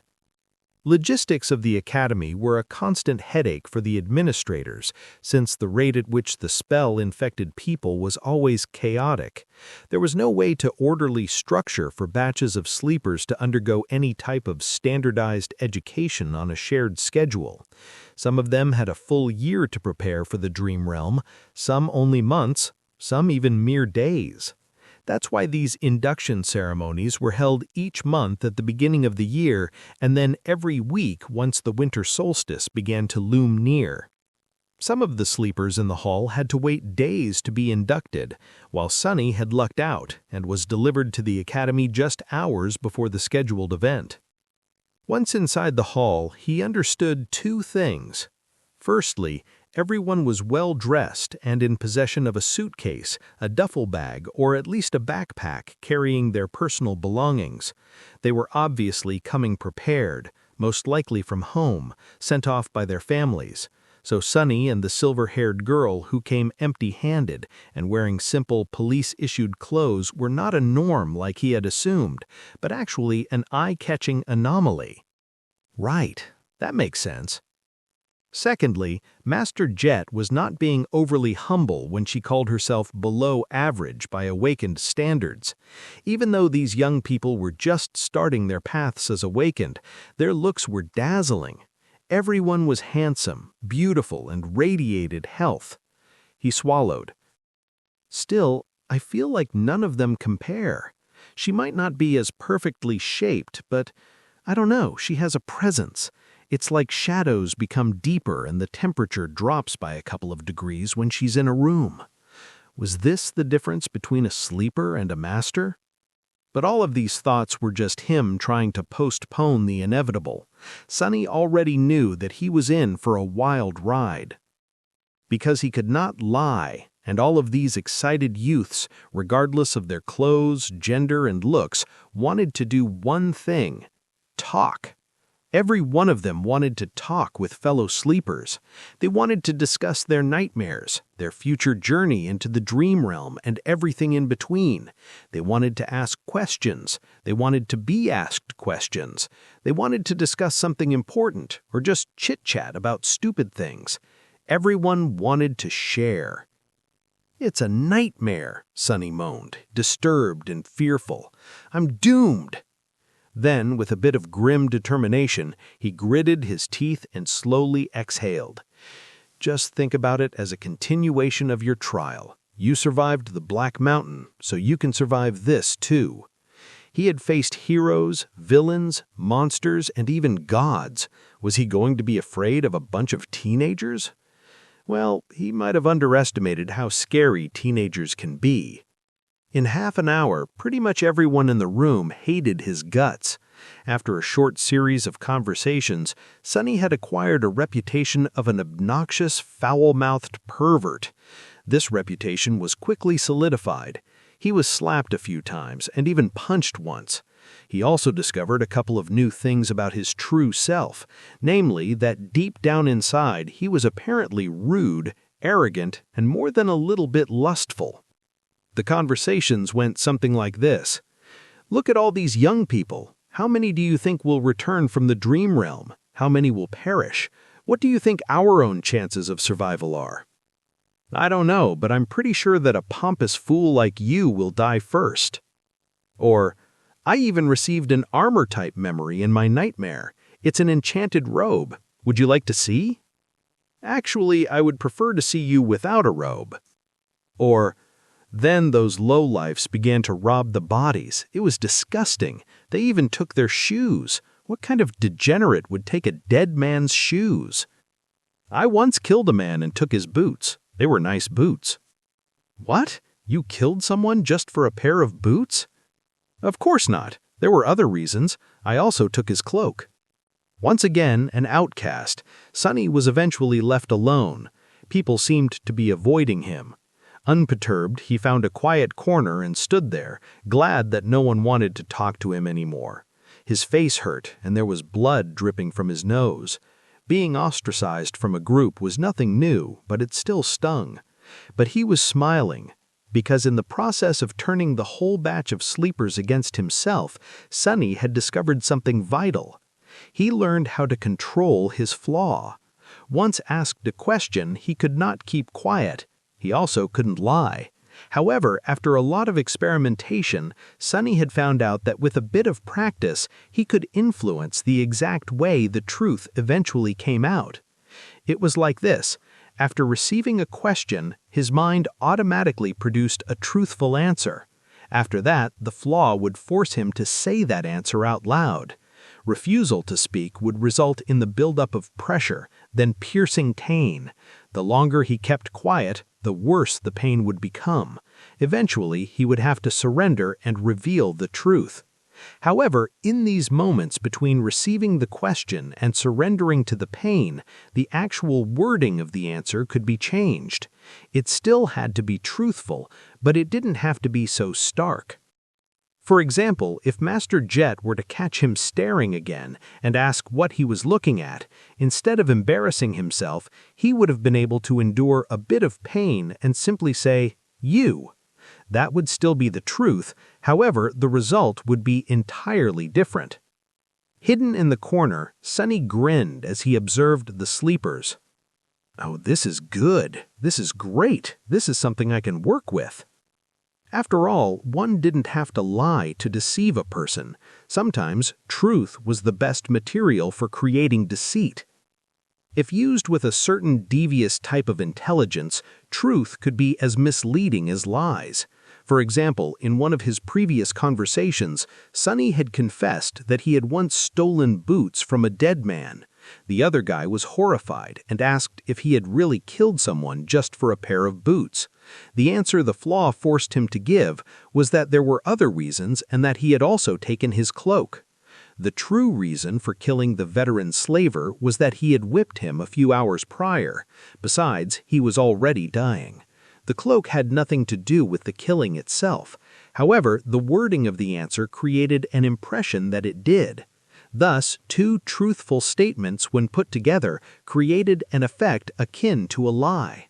This was just a simple example. With a lot of effort and intense thinking, Sonny could create other types of manipulative truths. It was going to be extremely difficult and risky, but it could be done. He just needed a bit of luck. It was time to put his theory into practice. Sonny didn't forget what his main goal was, to make sure that no one ever finds out his true name. To achieve that, he had to create the impression that he was the most pathetic, weak person in this whole building, someone who would never receive a positive appraisal, let alone a divine aspect and a true name. But since this would be a lie, he couldn't just go and say it. So how was he to convince everyone that he definitely did not have a powerful aspect and an impressive record with the spell? His eyes fell on a particular group of sleepers. There were 5 or 6 of them, gathered around a tall, confident young man. The young man had brown hair and a gentle, handsome face. His eyes were green, with a hint of friendly humor. His posture, figure, and attentive gaze betrayed someone who went through extensive training. Everything about the young man screamed of nobility and strength. Just at that moment, one of his companions was saying with a tone of amazement, "Ascended? You have received an ascended aspect? What was your appraisal? The young man smiled humbly. Oh, it was excellent. Sonny stopped in front of the group, as though by accident. After hearing the young man's answer, he frowned and looked at him with disdain. Then, with a voice full of utter bewilderment, Sonny said, "Ascended? Excellent? That's it? What's the big deal?" His words hung in silence. The sleepers looked at Sonny with a hilarious assortment of emotions, ranging from bewilderment to shock. The young man with humorous eyes just smiled politely. To be honest, getting an ascended aspect during the first nightmare was extremely rare. He was certainly someone special, maybe even outstanding. Actually, despite their apparent differences, the young man somehow reminded Sonny of Hero, Oro of the Nine. There was a special type of calculating coldness hidden deep inside their eyes. He had encountered such people before, mostly among the veterans of various street gangs in the outskirts. They simply called this type of coldness murder math. Basically, it was a habit experienced fighters developed.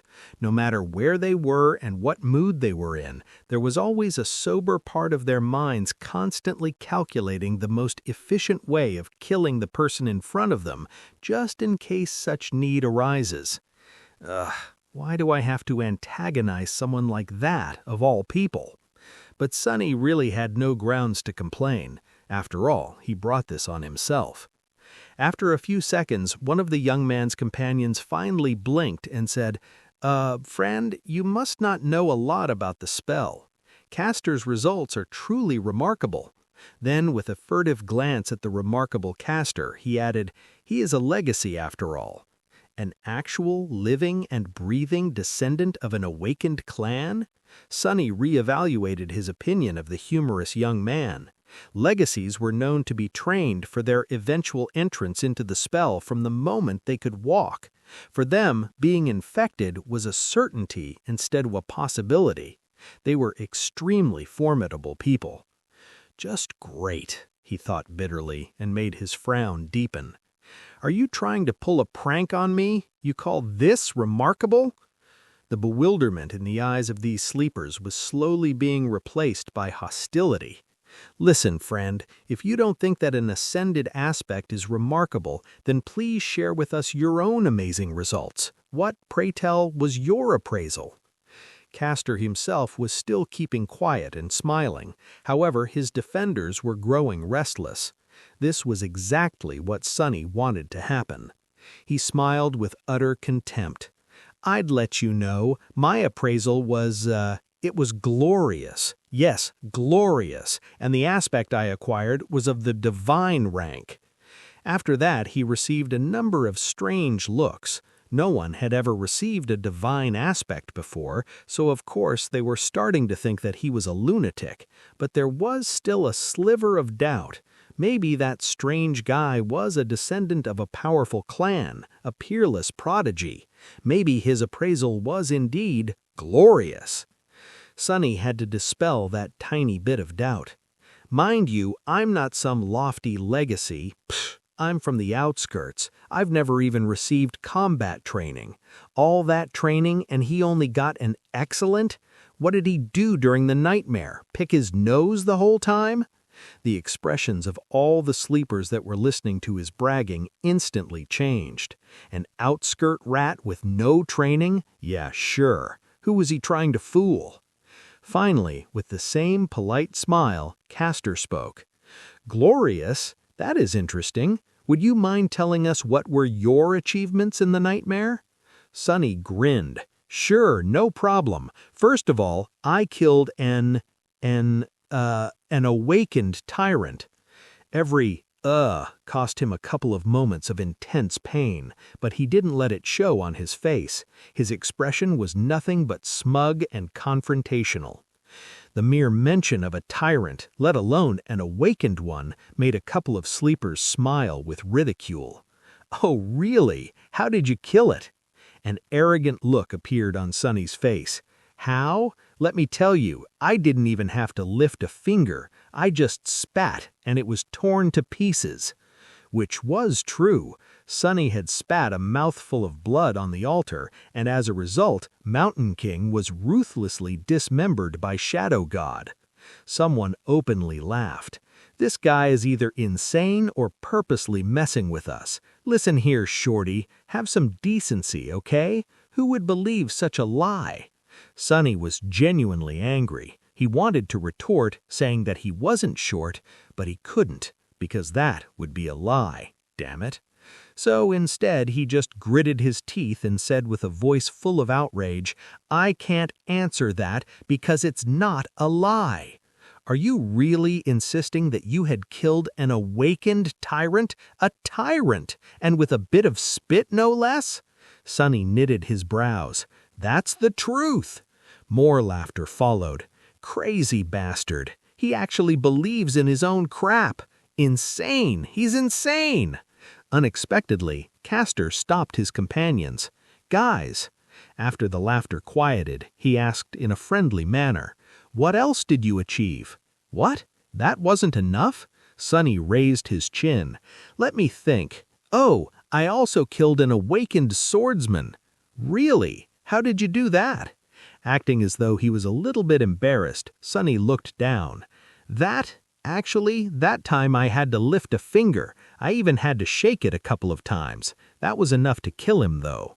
He was holding the silver bell between his fingers, which led to Hero being attacked and eventually killed by the tyrant. So, technically, all his statements were true. What a crackpot. Can you believe this idiot? Poor bastard. Not only is he weak, he's also lost it. Castor gave his companions a long look and then turned to Sonny. "Anything else?" Sonny blinked. Time for the finishing touch.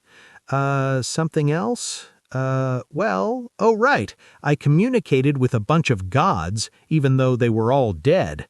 I made one of them wake up. He gave me a blessing. I was blessed by a god. Do you all understand?" The sleepers were silently shaking their heads or looking at him with pity. Castor sighed. "I see. Well, in comparison to my achievements, mine look rather average. Thank you for sharing. I hope you'll be as successful once we enter the dream realm." Sonny smiled with a look of smug superiority on his face. "You better believe it."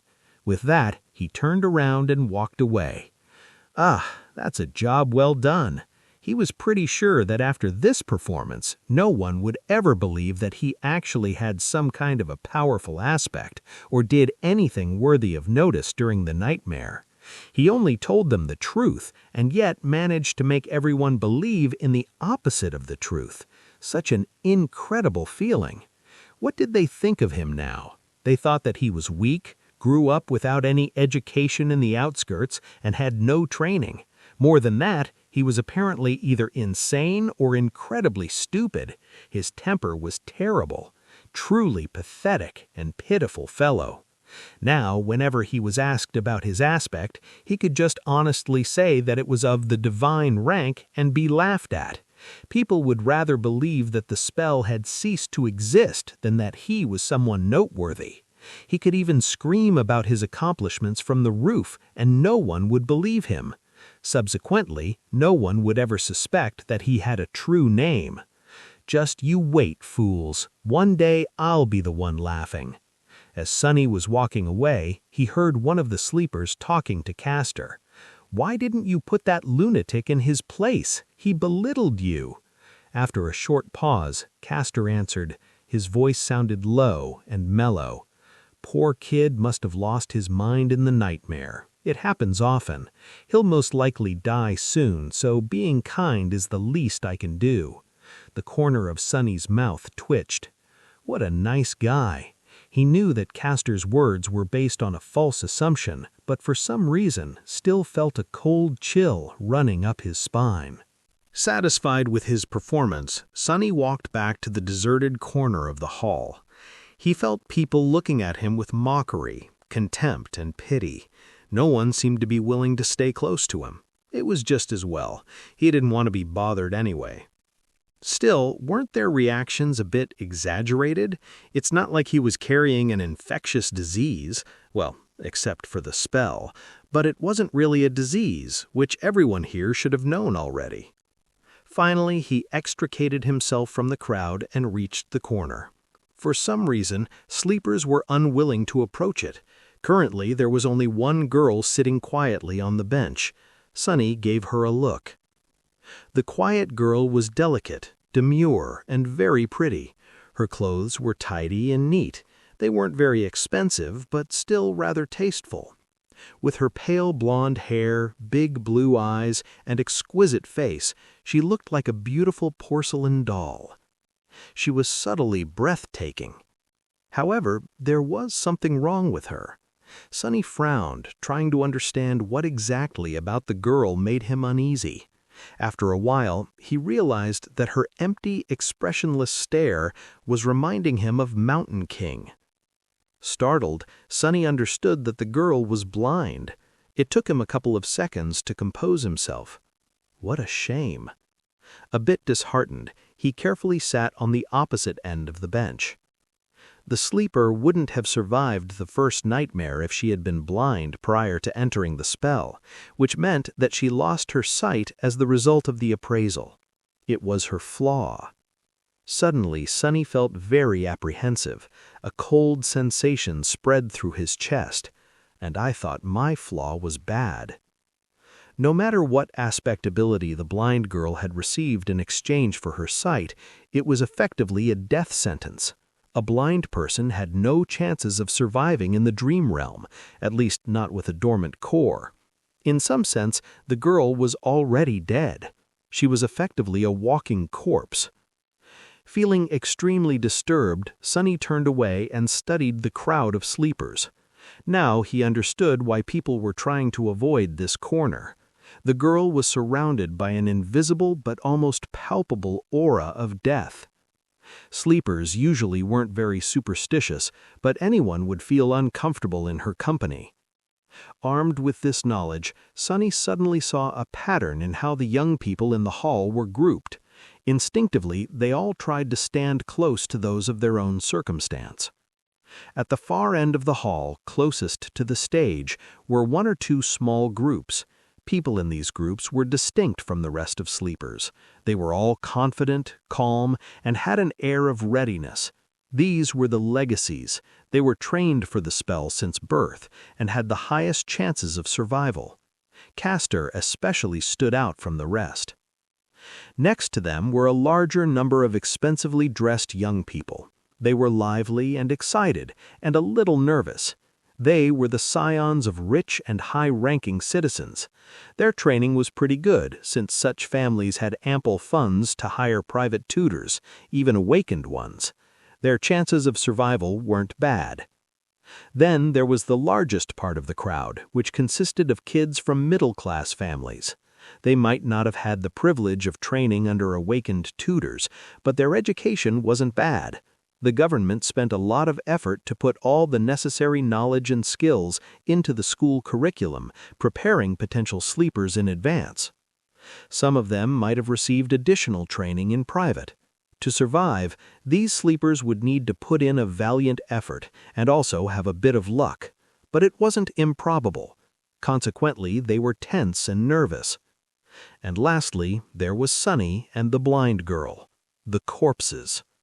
From the point of view of other sleepers in the hall, their chances of survival were close to zero. How charming.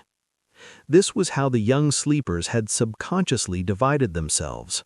The only exception from this rule was the silver-haired girl, who stood alone and apart from everyone, seemingly indifferent to the tension and nervousness that permeated the air.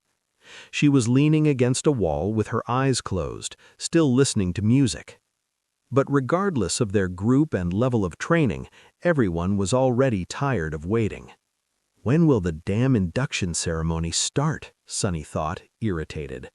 As though answering his thoughts, a tall man in a dark blue uniform appeared on the stage. Not only was he tall, he was actually almost a giant. Sunny even wondered if his mother had sinned with a bear. Of course, it was impossible.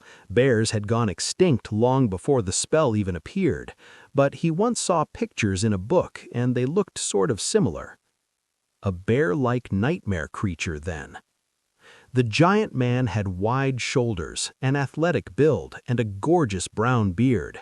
His eyes were calm and serious. After reaching the center of the stage, he gave sleepers a long look. When his gaze reached the deserted corner, Sonny suddenly felt nervous. I sure hope he doesn't have a telepathic ability, otherwise he might separate me from a limb or two on behalf of his mother.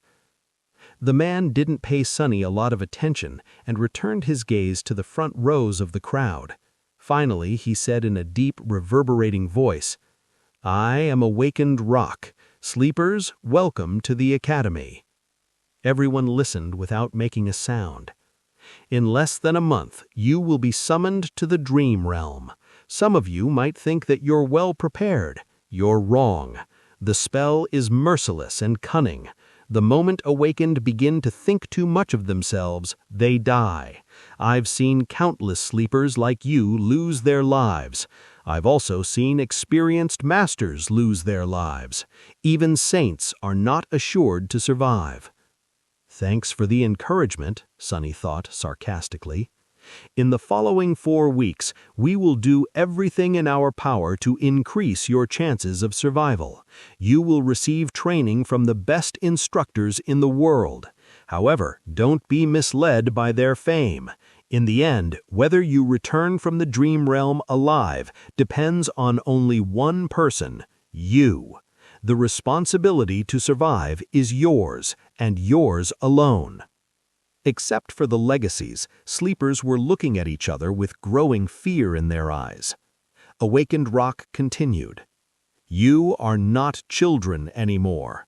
It's a shame, because you ought to be. But the spell has decided otherwise. You have been to the first nightmare, so you already know what it's like.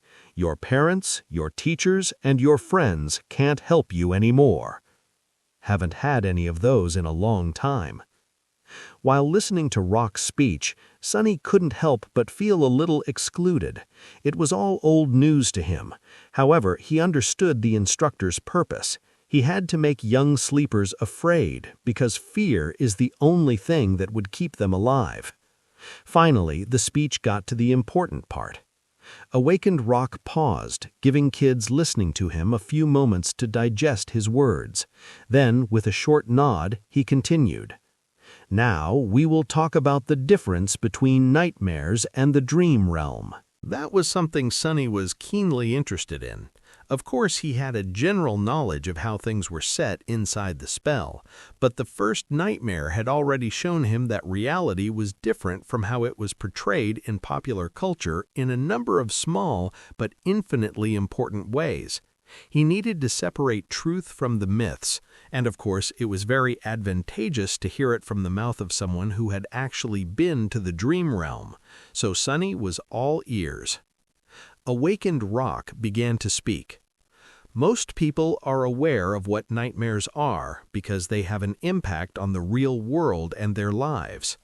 All of you have been warned before entering the first nightmare that, should you perish there, a nightmare creature would be allowed to cross the threshold and enter reality. Yep, that was the reason why Master Jet had to wait patiently by his side, prepared to deal with the monster if it appears. First nightmares are unique because each of them is individual. That's why only a single creature can appear. However, starting from the second nightmare, things become much more dangerous. These nightmares are not tied to an infected person. Instead, they are born in the dream realm. While the seed of the nightmare is growing, any number of awakened can attempt to conquer it. Hunting down nightmares was the main responsibility of the awakened. Sonny knew that much. Should they all die or fail to find the seed before it matures, a gate will open in the real world, letting through countless monsters. You all know the consequences. Other awakened will be forced to withstand the onslaught on this side, but then there can be massive destruction or losses among the civilian population.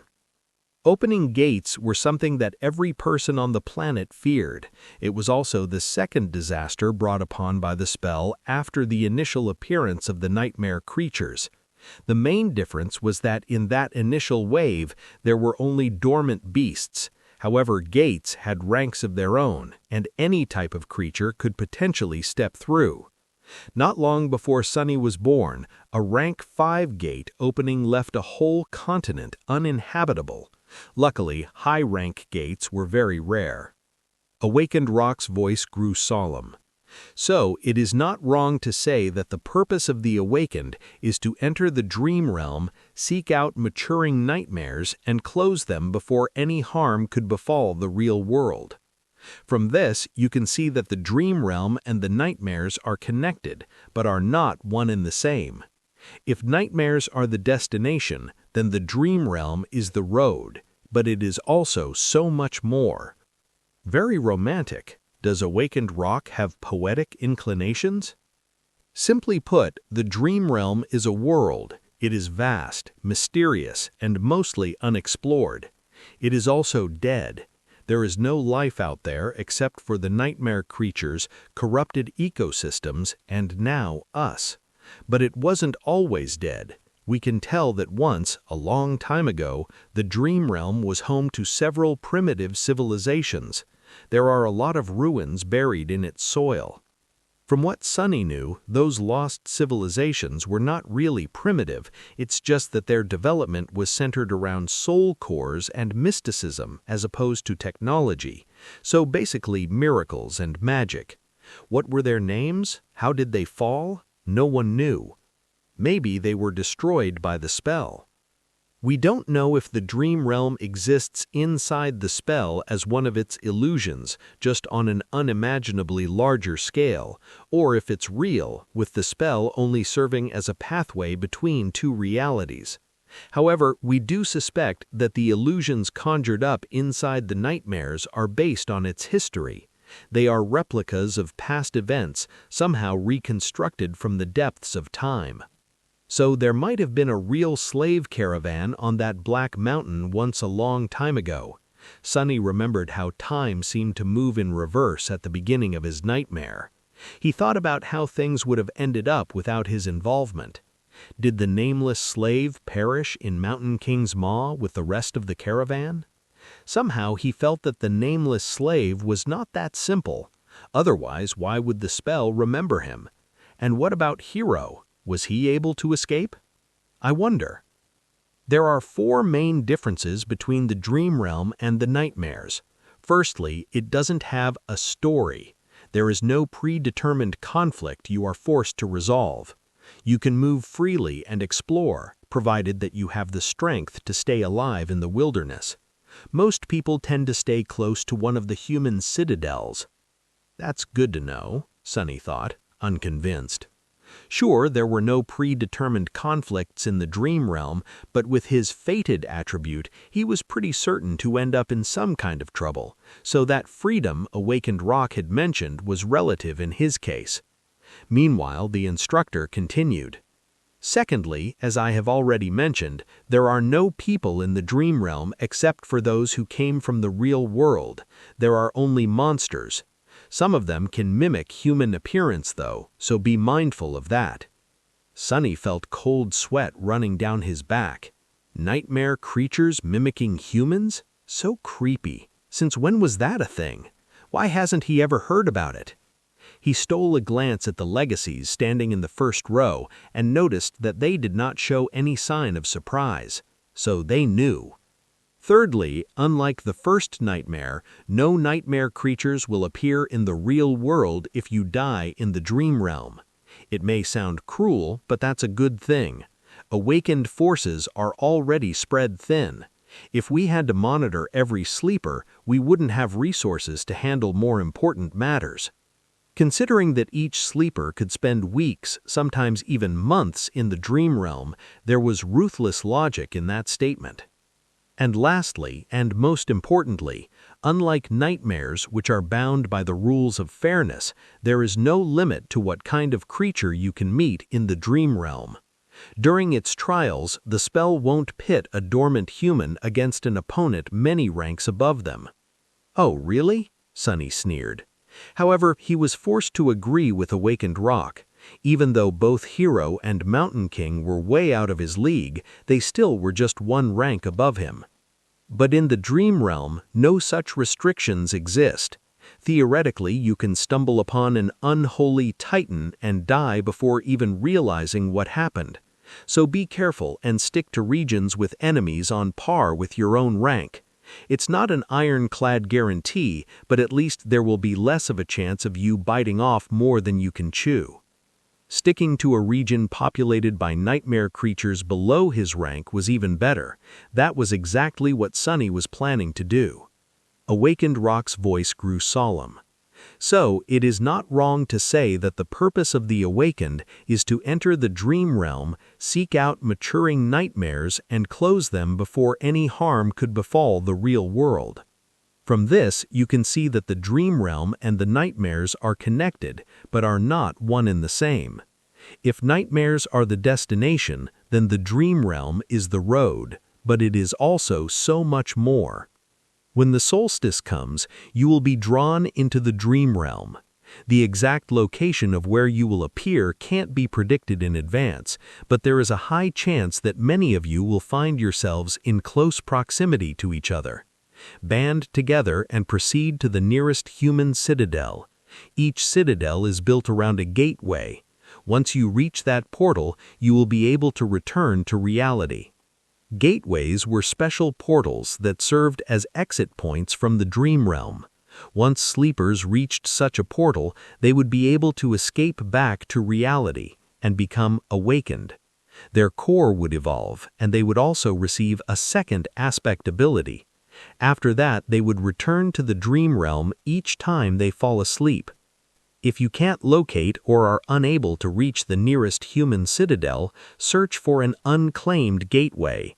It will usually be inside or near the most prominent landmark of the region. Work together to defeat its guardians and come back alive. He gave them a heavy look. That is all for today. Next, follow the instructions sent to your communicators to find your assigned dormitory. Once settled, you may proceed to the cafeteria for some late supper. There will be a round of interviews after that to prepare your suggested curriculums. Get a good night's rest. Your training starts tomorrow. With that, he gave them a short nod and left. Sunny sighed. Can't be predicted in advance, huh? With his luck, he would either drop right in the middle of a prosperous human citadel and immediately roll into a gateway, or appear in some region of the Dream Realm so remote and deadly that no one had ever heard of or returned from it alive. Let's hope for the former. Since he couldn't do anything about it, Sunny wasn't very worried. There was something much more important on his mind. What exactly do they serve here for supper? Everything having to do with sleepers was situated in the same building. Sunny followed the instructions sent to his communicator and quickly found the dormitories, which were situated on one of the lowest levels. To his surprise, he actually got a whole room to himself. It had a bed with a soft mattress, a table, a dresser, and even a separate bathroom. The materials were new and aesthetically pleasing, the air crisp and sterile. It was warm inside, and the outer wall was equipped with a hidden screen that seamlessly imitated a wide window, opening to a picturesque vista of a snowy park. There were even several sets of clothes with the Academy emblem provided to him for free. How extravagant, Sunny thought, a little stunned. Rationally, he understood that such an arrangement was not really luxurious. However, to him, who grew up wandering the outskirts, this room was like a palace. He scratched his head. Looks like I've made it. Sunny glanced around, then winked at his shadow and smiled. I guess we're moving up in the world, huh? The shadow didn't respond, apparently not very impressed. Perhaps it didn't care about such things. Right, what would a stupid shadow know? Sunny changed into new clothes and studied himself in the mirror. Then, remembering something, he summoned the runes. He finally had time to study the Puppeteer's Shroud. Memory, Puppeteer's Shroud.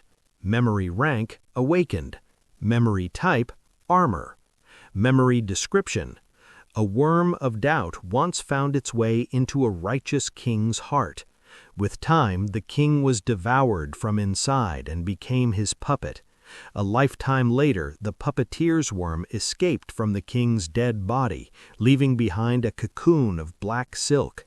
No one knows where it went. However, once people dared to approach the silent castle, they found the silk among the mountains of gnawed bones and fashioned it into an armor. Sonny made a sour face. That is not that terrifying. Yeah, I'm not creeped out at all.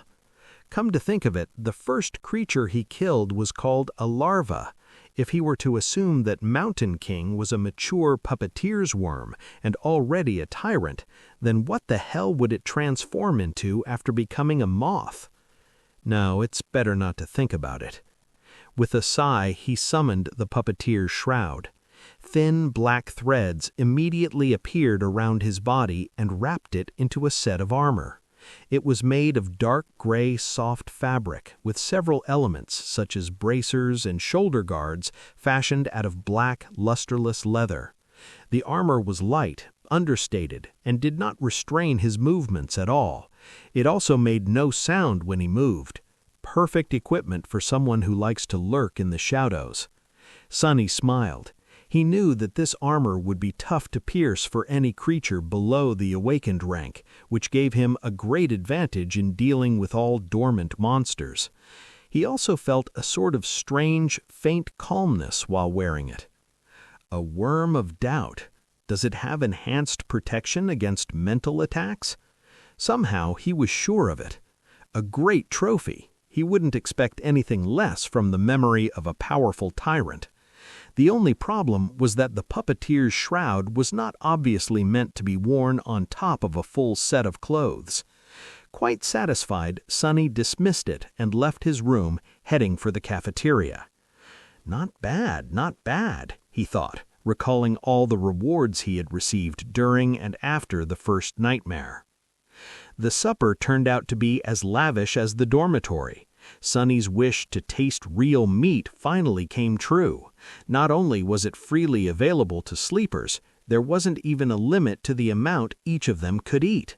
More than that, there were rice, bread, various side dishes, sauces, fresh vegetables, fruits, and all kinds of delicious beverages. Extravagant, Sonny thought, steering clear of the coffee. After building a small mountain of food on his plate, he found an empty seat and for a while forgot about the world's existence. As juicy, textured, perfectly seasoned meat filled his mouth, Sonny's vision suddenly was full of stars. He had to hold back an exhilarated moan. And to think he could have lived like that for a whole year. Damn spell, why didn't you infect me a few months ago? He concentrated on the food, decimating the whole plate in no time. Satiated and more than a little gorged, Sonny longingly looked back and thought about getting another serving, but it was already time for his appointment with the academy personnel. Full of regret, he stood up and left the cafeteria. Soon he found himself in a small office sitting across from an administrative worker. The worker was very friendly and started the interview right away.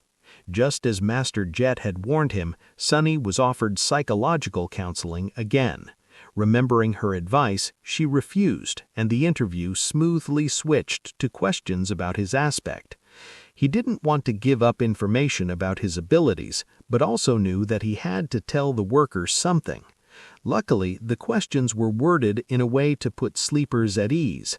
As such, most of them started with nice and polite preambles like, "Would you like to tell me?" or "If you're willing to share," which gave Sonny an opportunity to give neutral answers. "Would you mind telling me about the type of aspect ability you received, as in combat, sorcery, utility?" He did mind, but had to be careful. I'm not sure. I haven't had time to understand it well." "That's all right. Are you able to directly deal damage with your ability?" "I guess not. Earlier I wasn't even able to harm a towel." Things went on like that. In the end, Sunny shared just enough to create an impression that his aspect was weak, harmless, and most likely having to do with utility. After that, he returned to his room, undressed, and went to sleep. Sunny thought falling asleep for the first time after the nightmare would be weird, but in fact it was surprisingly easy. Lying on a soft mattress, with his skin against clean bed sheets and a fluffy pillow under his head, Sunny slept like a baby. Early in the morning, Sunny washed up in his private bathroom and, bursting with energy, hurried to get breakfast in a happy mood. The cafeteria was a bit crowded. After filling his plate with all kinds of delicious stuff, he quickly realized that the only place he could sit was near the blind girl from yesterday. Her table was empty, since no one wanted to be close to her. Sunny grimaced. It seemed that the two of them were doomed to be outcasts together for the remaining 4 weeks. He also felt uncomfortable in the company of someone who was practically a dead person, but there wasn't much of a choice. Losing his good mood, he sat at the blind girl's table and gave a precursory nod to the social worker who was helping her get around. After that, he tried to pretend that they didn't exist and concentrated on his food. But before he could finish, a sudden commotion drew his attention. What's going on? He looked up and noticed that a lot of sleepers were gathered around the large screen hanging on the wall of the cafeteria, their faces filled with excitement and awe. On the screen, a list of names was displayed, ranking the new batch of sleepers from weakest to strongest, most likely deduced from the results of the interviews. Not particularly interested, he quickly found his own name near the bottom of the list. The only sleeper the Academy judged to be less likely to succeed than him was the blind girl. Turns out, her name was Cassia. But the commotion was a bit too loud to be just the result of the ranking. Curious, he moved his gaze up. The sleepers were unrested. How can this be? I'm not seeing things, right? What kind of a monster is she? Castor was placed in second, and right above him, the portrait of the silver-haired girl could be clearly seen. To the right of it, 2 simple lines of text were displayed. Name, Nephis. True name, Changing Star. So, the silver-haired girl, Nephis, also received a true name in her first nightmare. To get his own, Sunny had to deal with Hero and Mountain King while possessing a completely useless aspect, an impossible feat that seemed to have pleased the spell very much. I wonder how she had gotten hers. Sleepers in the cafeteria were struck dumb by the revelation of this achievement. They were staring at the screen with astonishment, fear, and admiration. Listening to their excited whispers, Sunny felt a childish desire to scream, "Me too! I have one too!" But, of course, he kept quiet. Looking around, he noticed Castor's gaze fixed on the screen. There was a strange, somber expression on the humorous young man's face. But the weird thing about it was that, as far as Sunny could tell, Castor wasn't looking at the line of text containing the true name.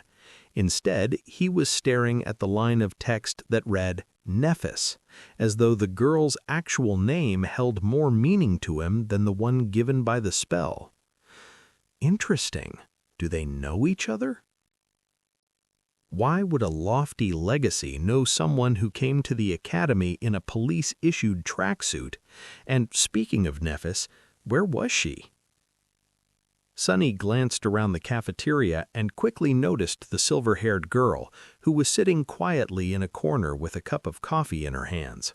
She wasn't paying a lot of attention to the commotion, seemingly immersed in her thoughts.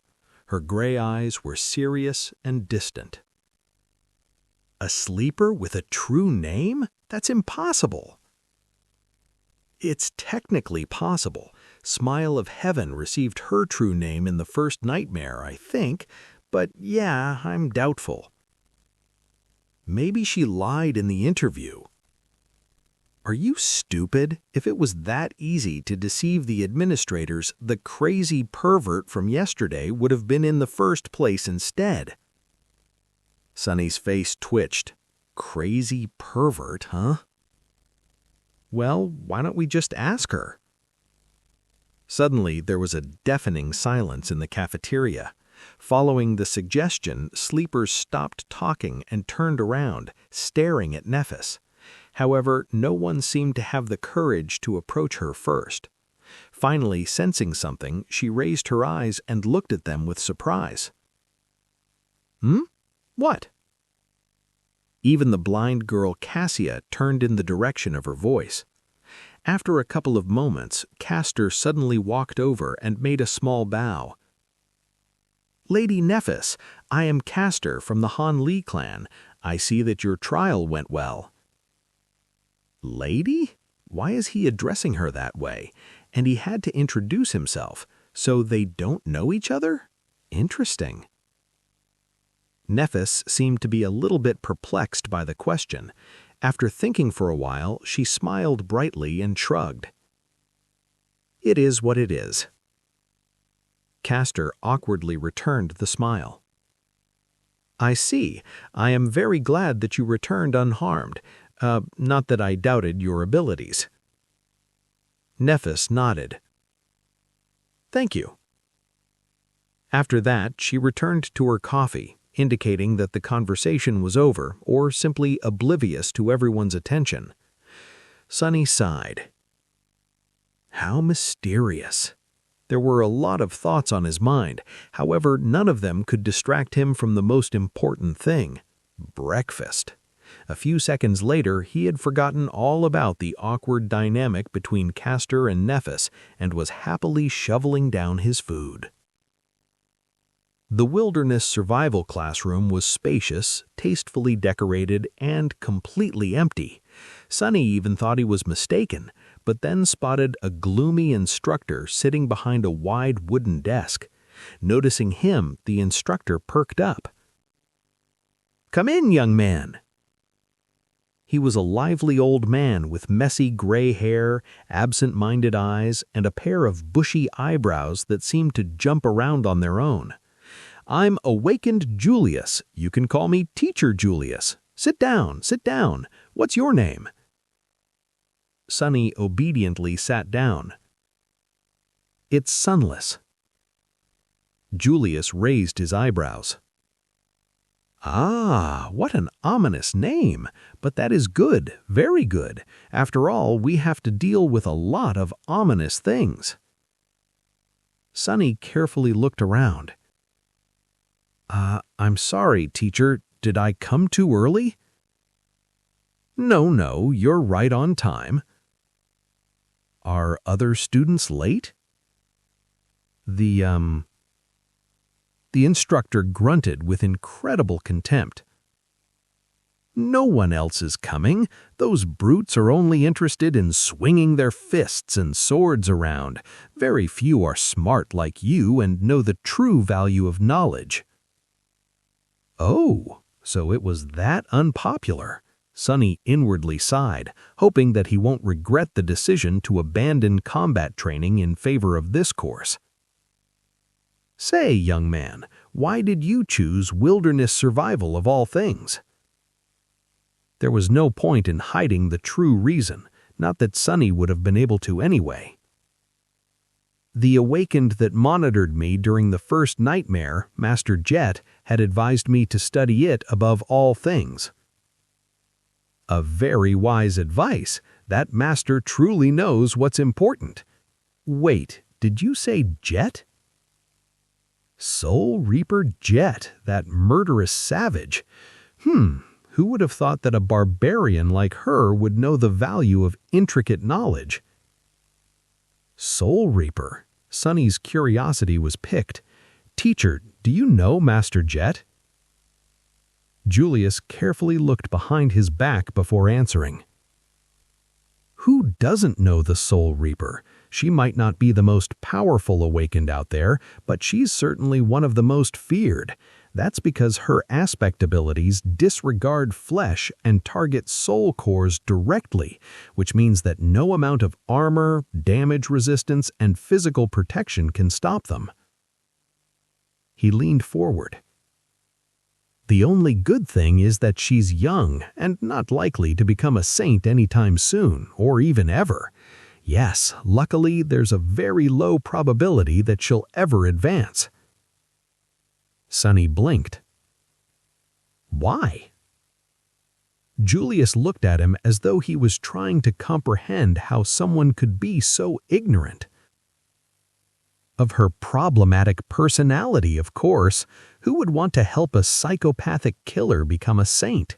You need a team of outstanding companions and a lot of support to attempt conquering the third nightmare. Soul Reaper Jet isn't—" "Wait." Suddenly Julius frowned and leaned back. "Why am I gossiping with you? You're too young to know such things. More than that, it's not in my character to badmouth others behind their backs." "I would beg to differ," Sunny thought sarcastically, but didn't say anything out loud. He already got a lot of juicy information out of Teacher Julius. Maybe choosing wilderness survival was the right choice after all. "Let's get back to your curriculum. What other courses are you taking?" Sunny sighed. "None. For the next 4 weeks, I'll be fully concentrated on wilderness survival." Julius stared at Sunny for a whole minute, an expression of utter astonishment written clearly on his face. Then, slowly, an excited gleam appeared in his eyes. Finally, he grinned. "Wonderful! This is wonderful! You're such an astute young man. Don't you worry. In 4 whole weeks, I will make you immortal." Sunny's lessons with Teacher Julius started pleasantly and without much tension, but just an hour later he felt like his head was ready to explode. There was so much new information, and all of it was so strange and counterintuitive for someone who had never left the walled-off, sheltered confines of the city. From time to time, Julius gaped at Sunny's lack of knowledge and relevant experience. However, he had a good attitude and an endless enthusiasm for teaching. Whenever Sunny stumbled, he would patiently slow down and allow his student to catch up. The curriculum that Julius planned out was practically insane.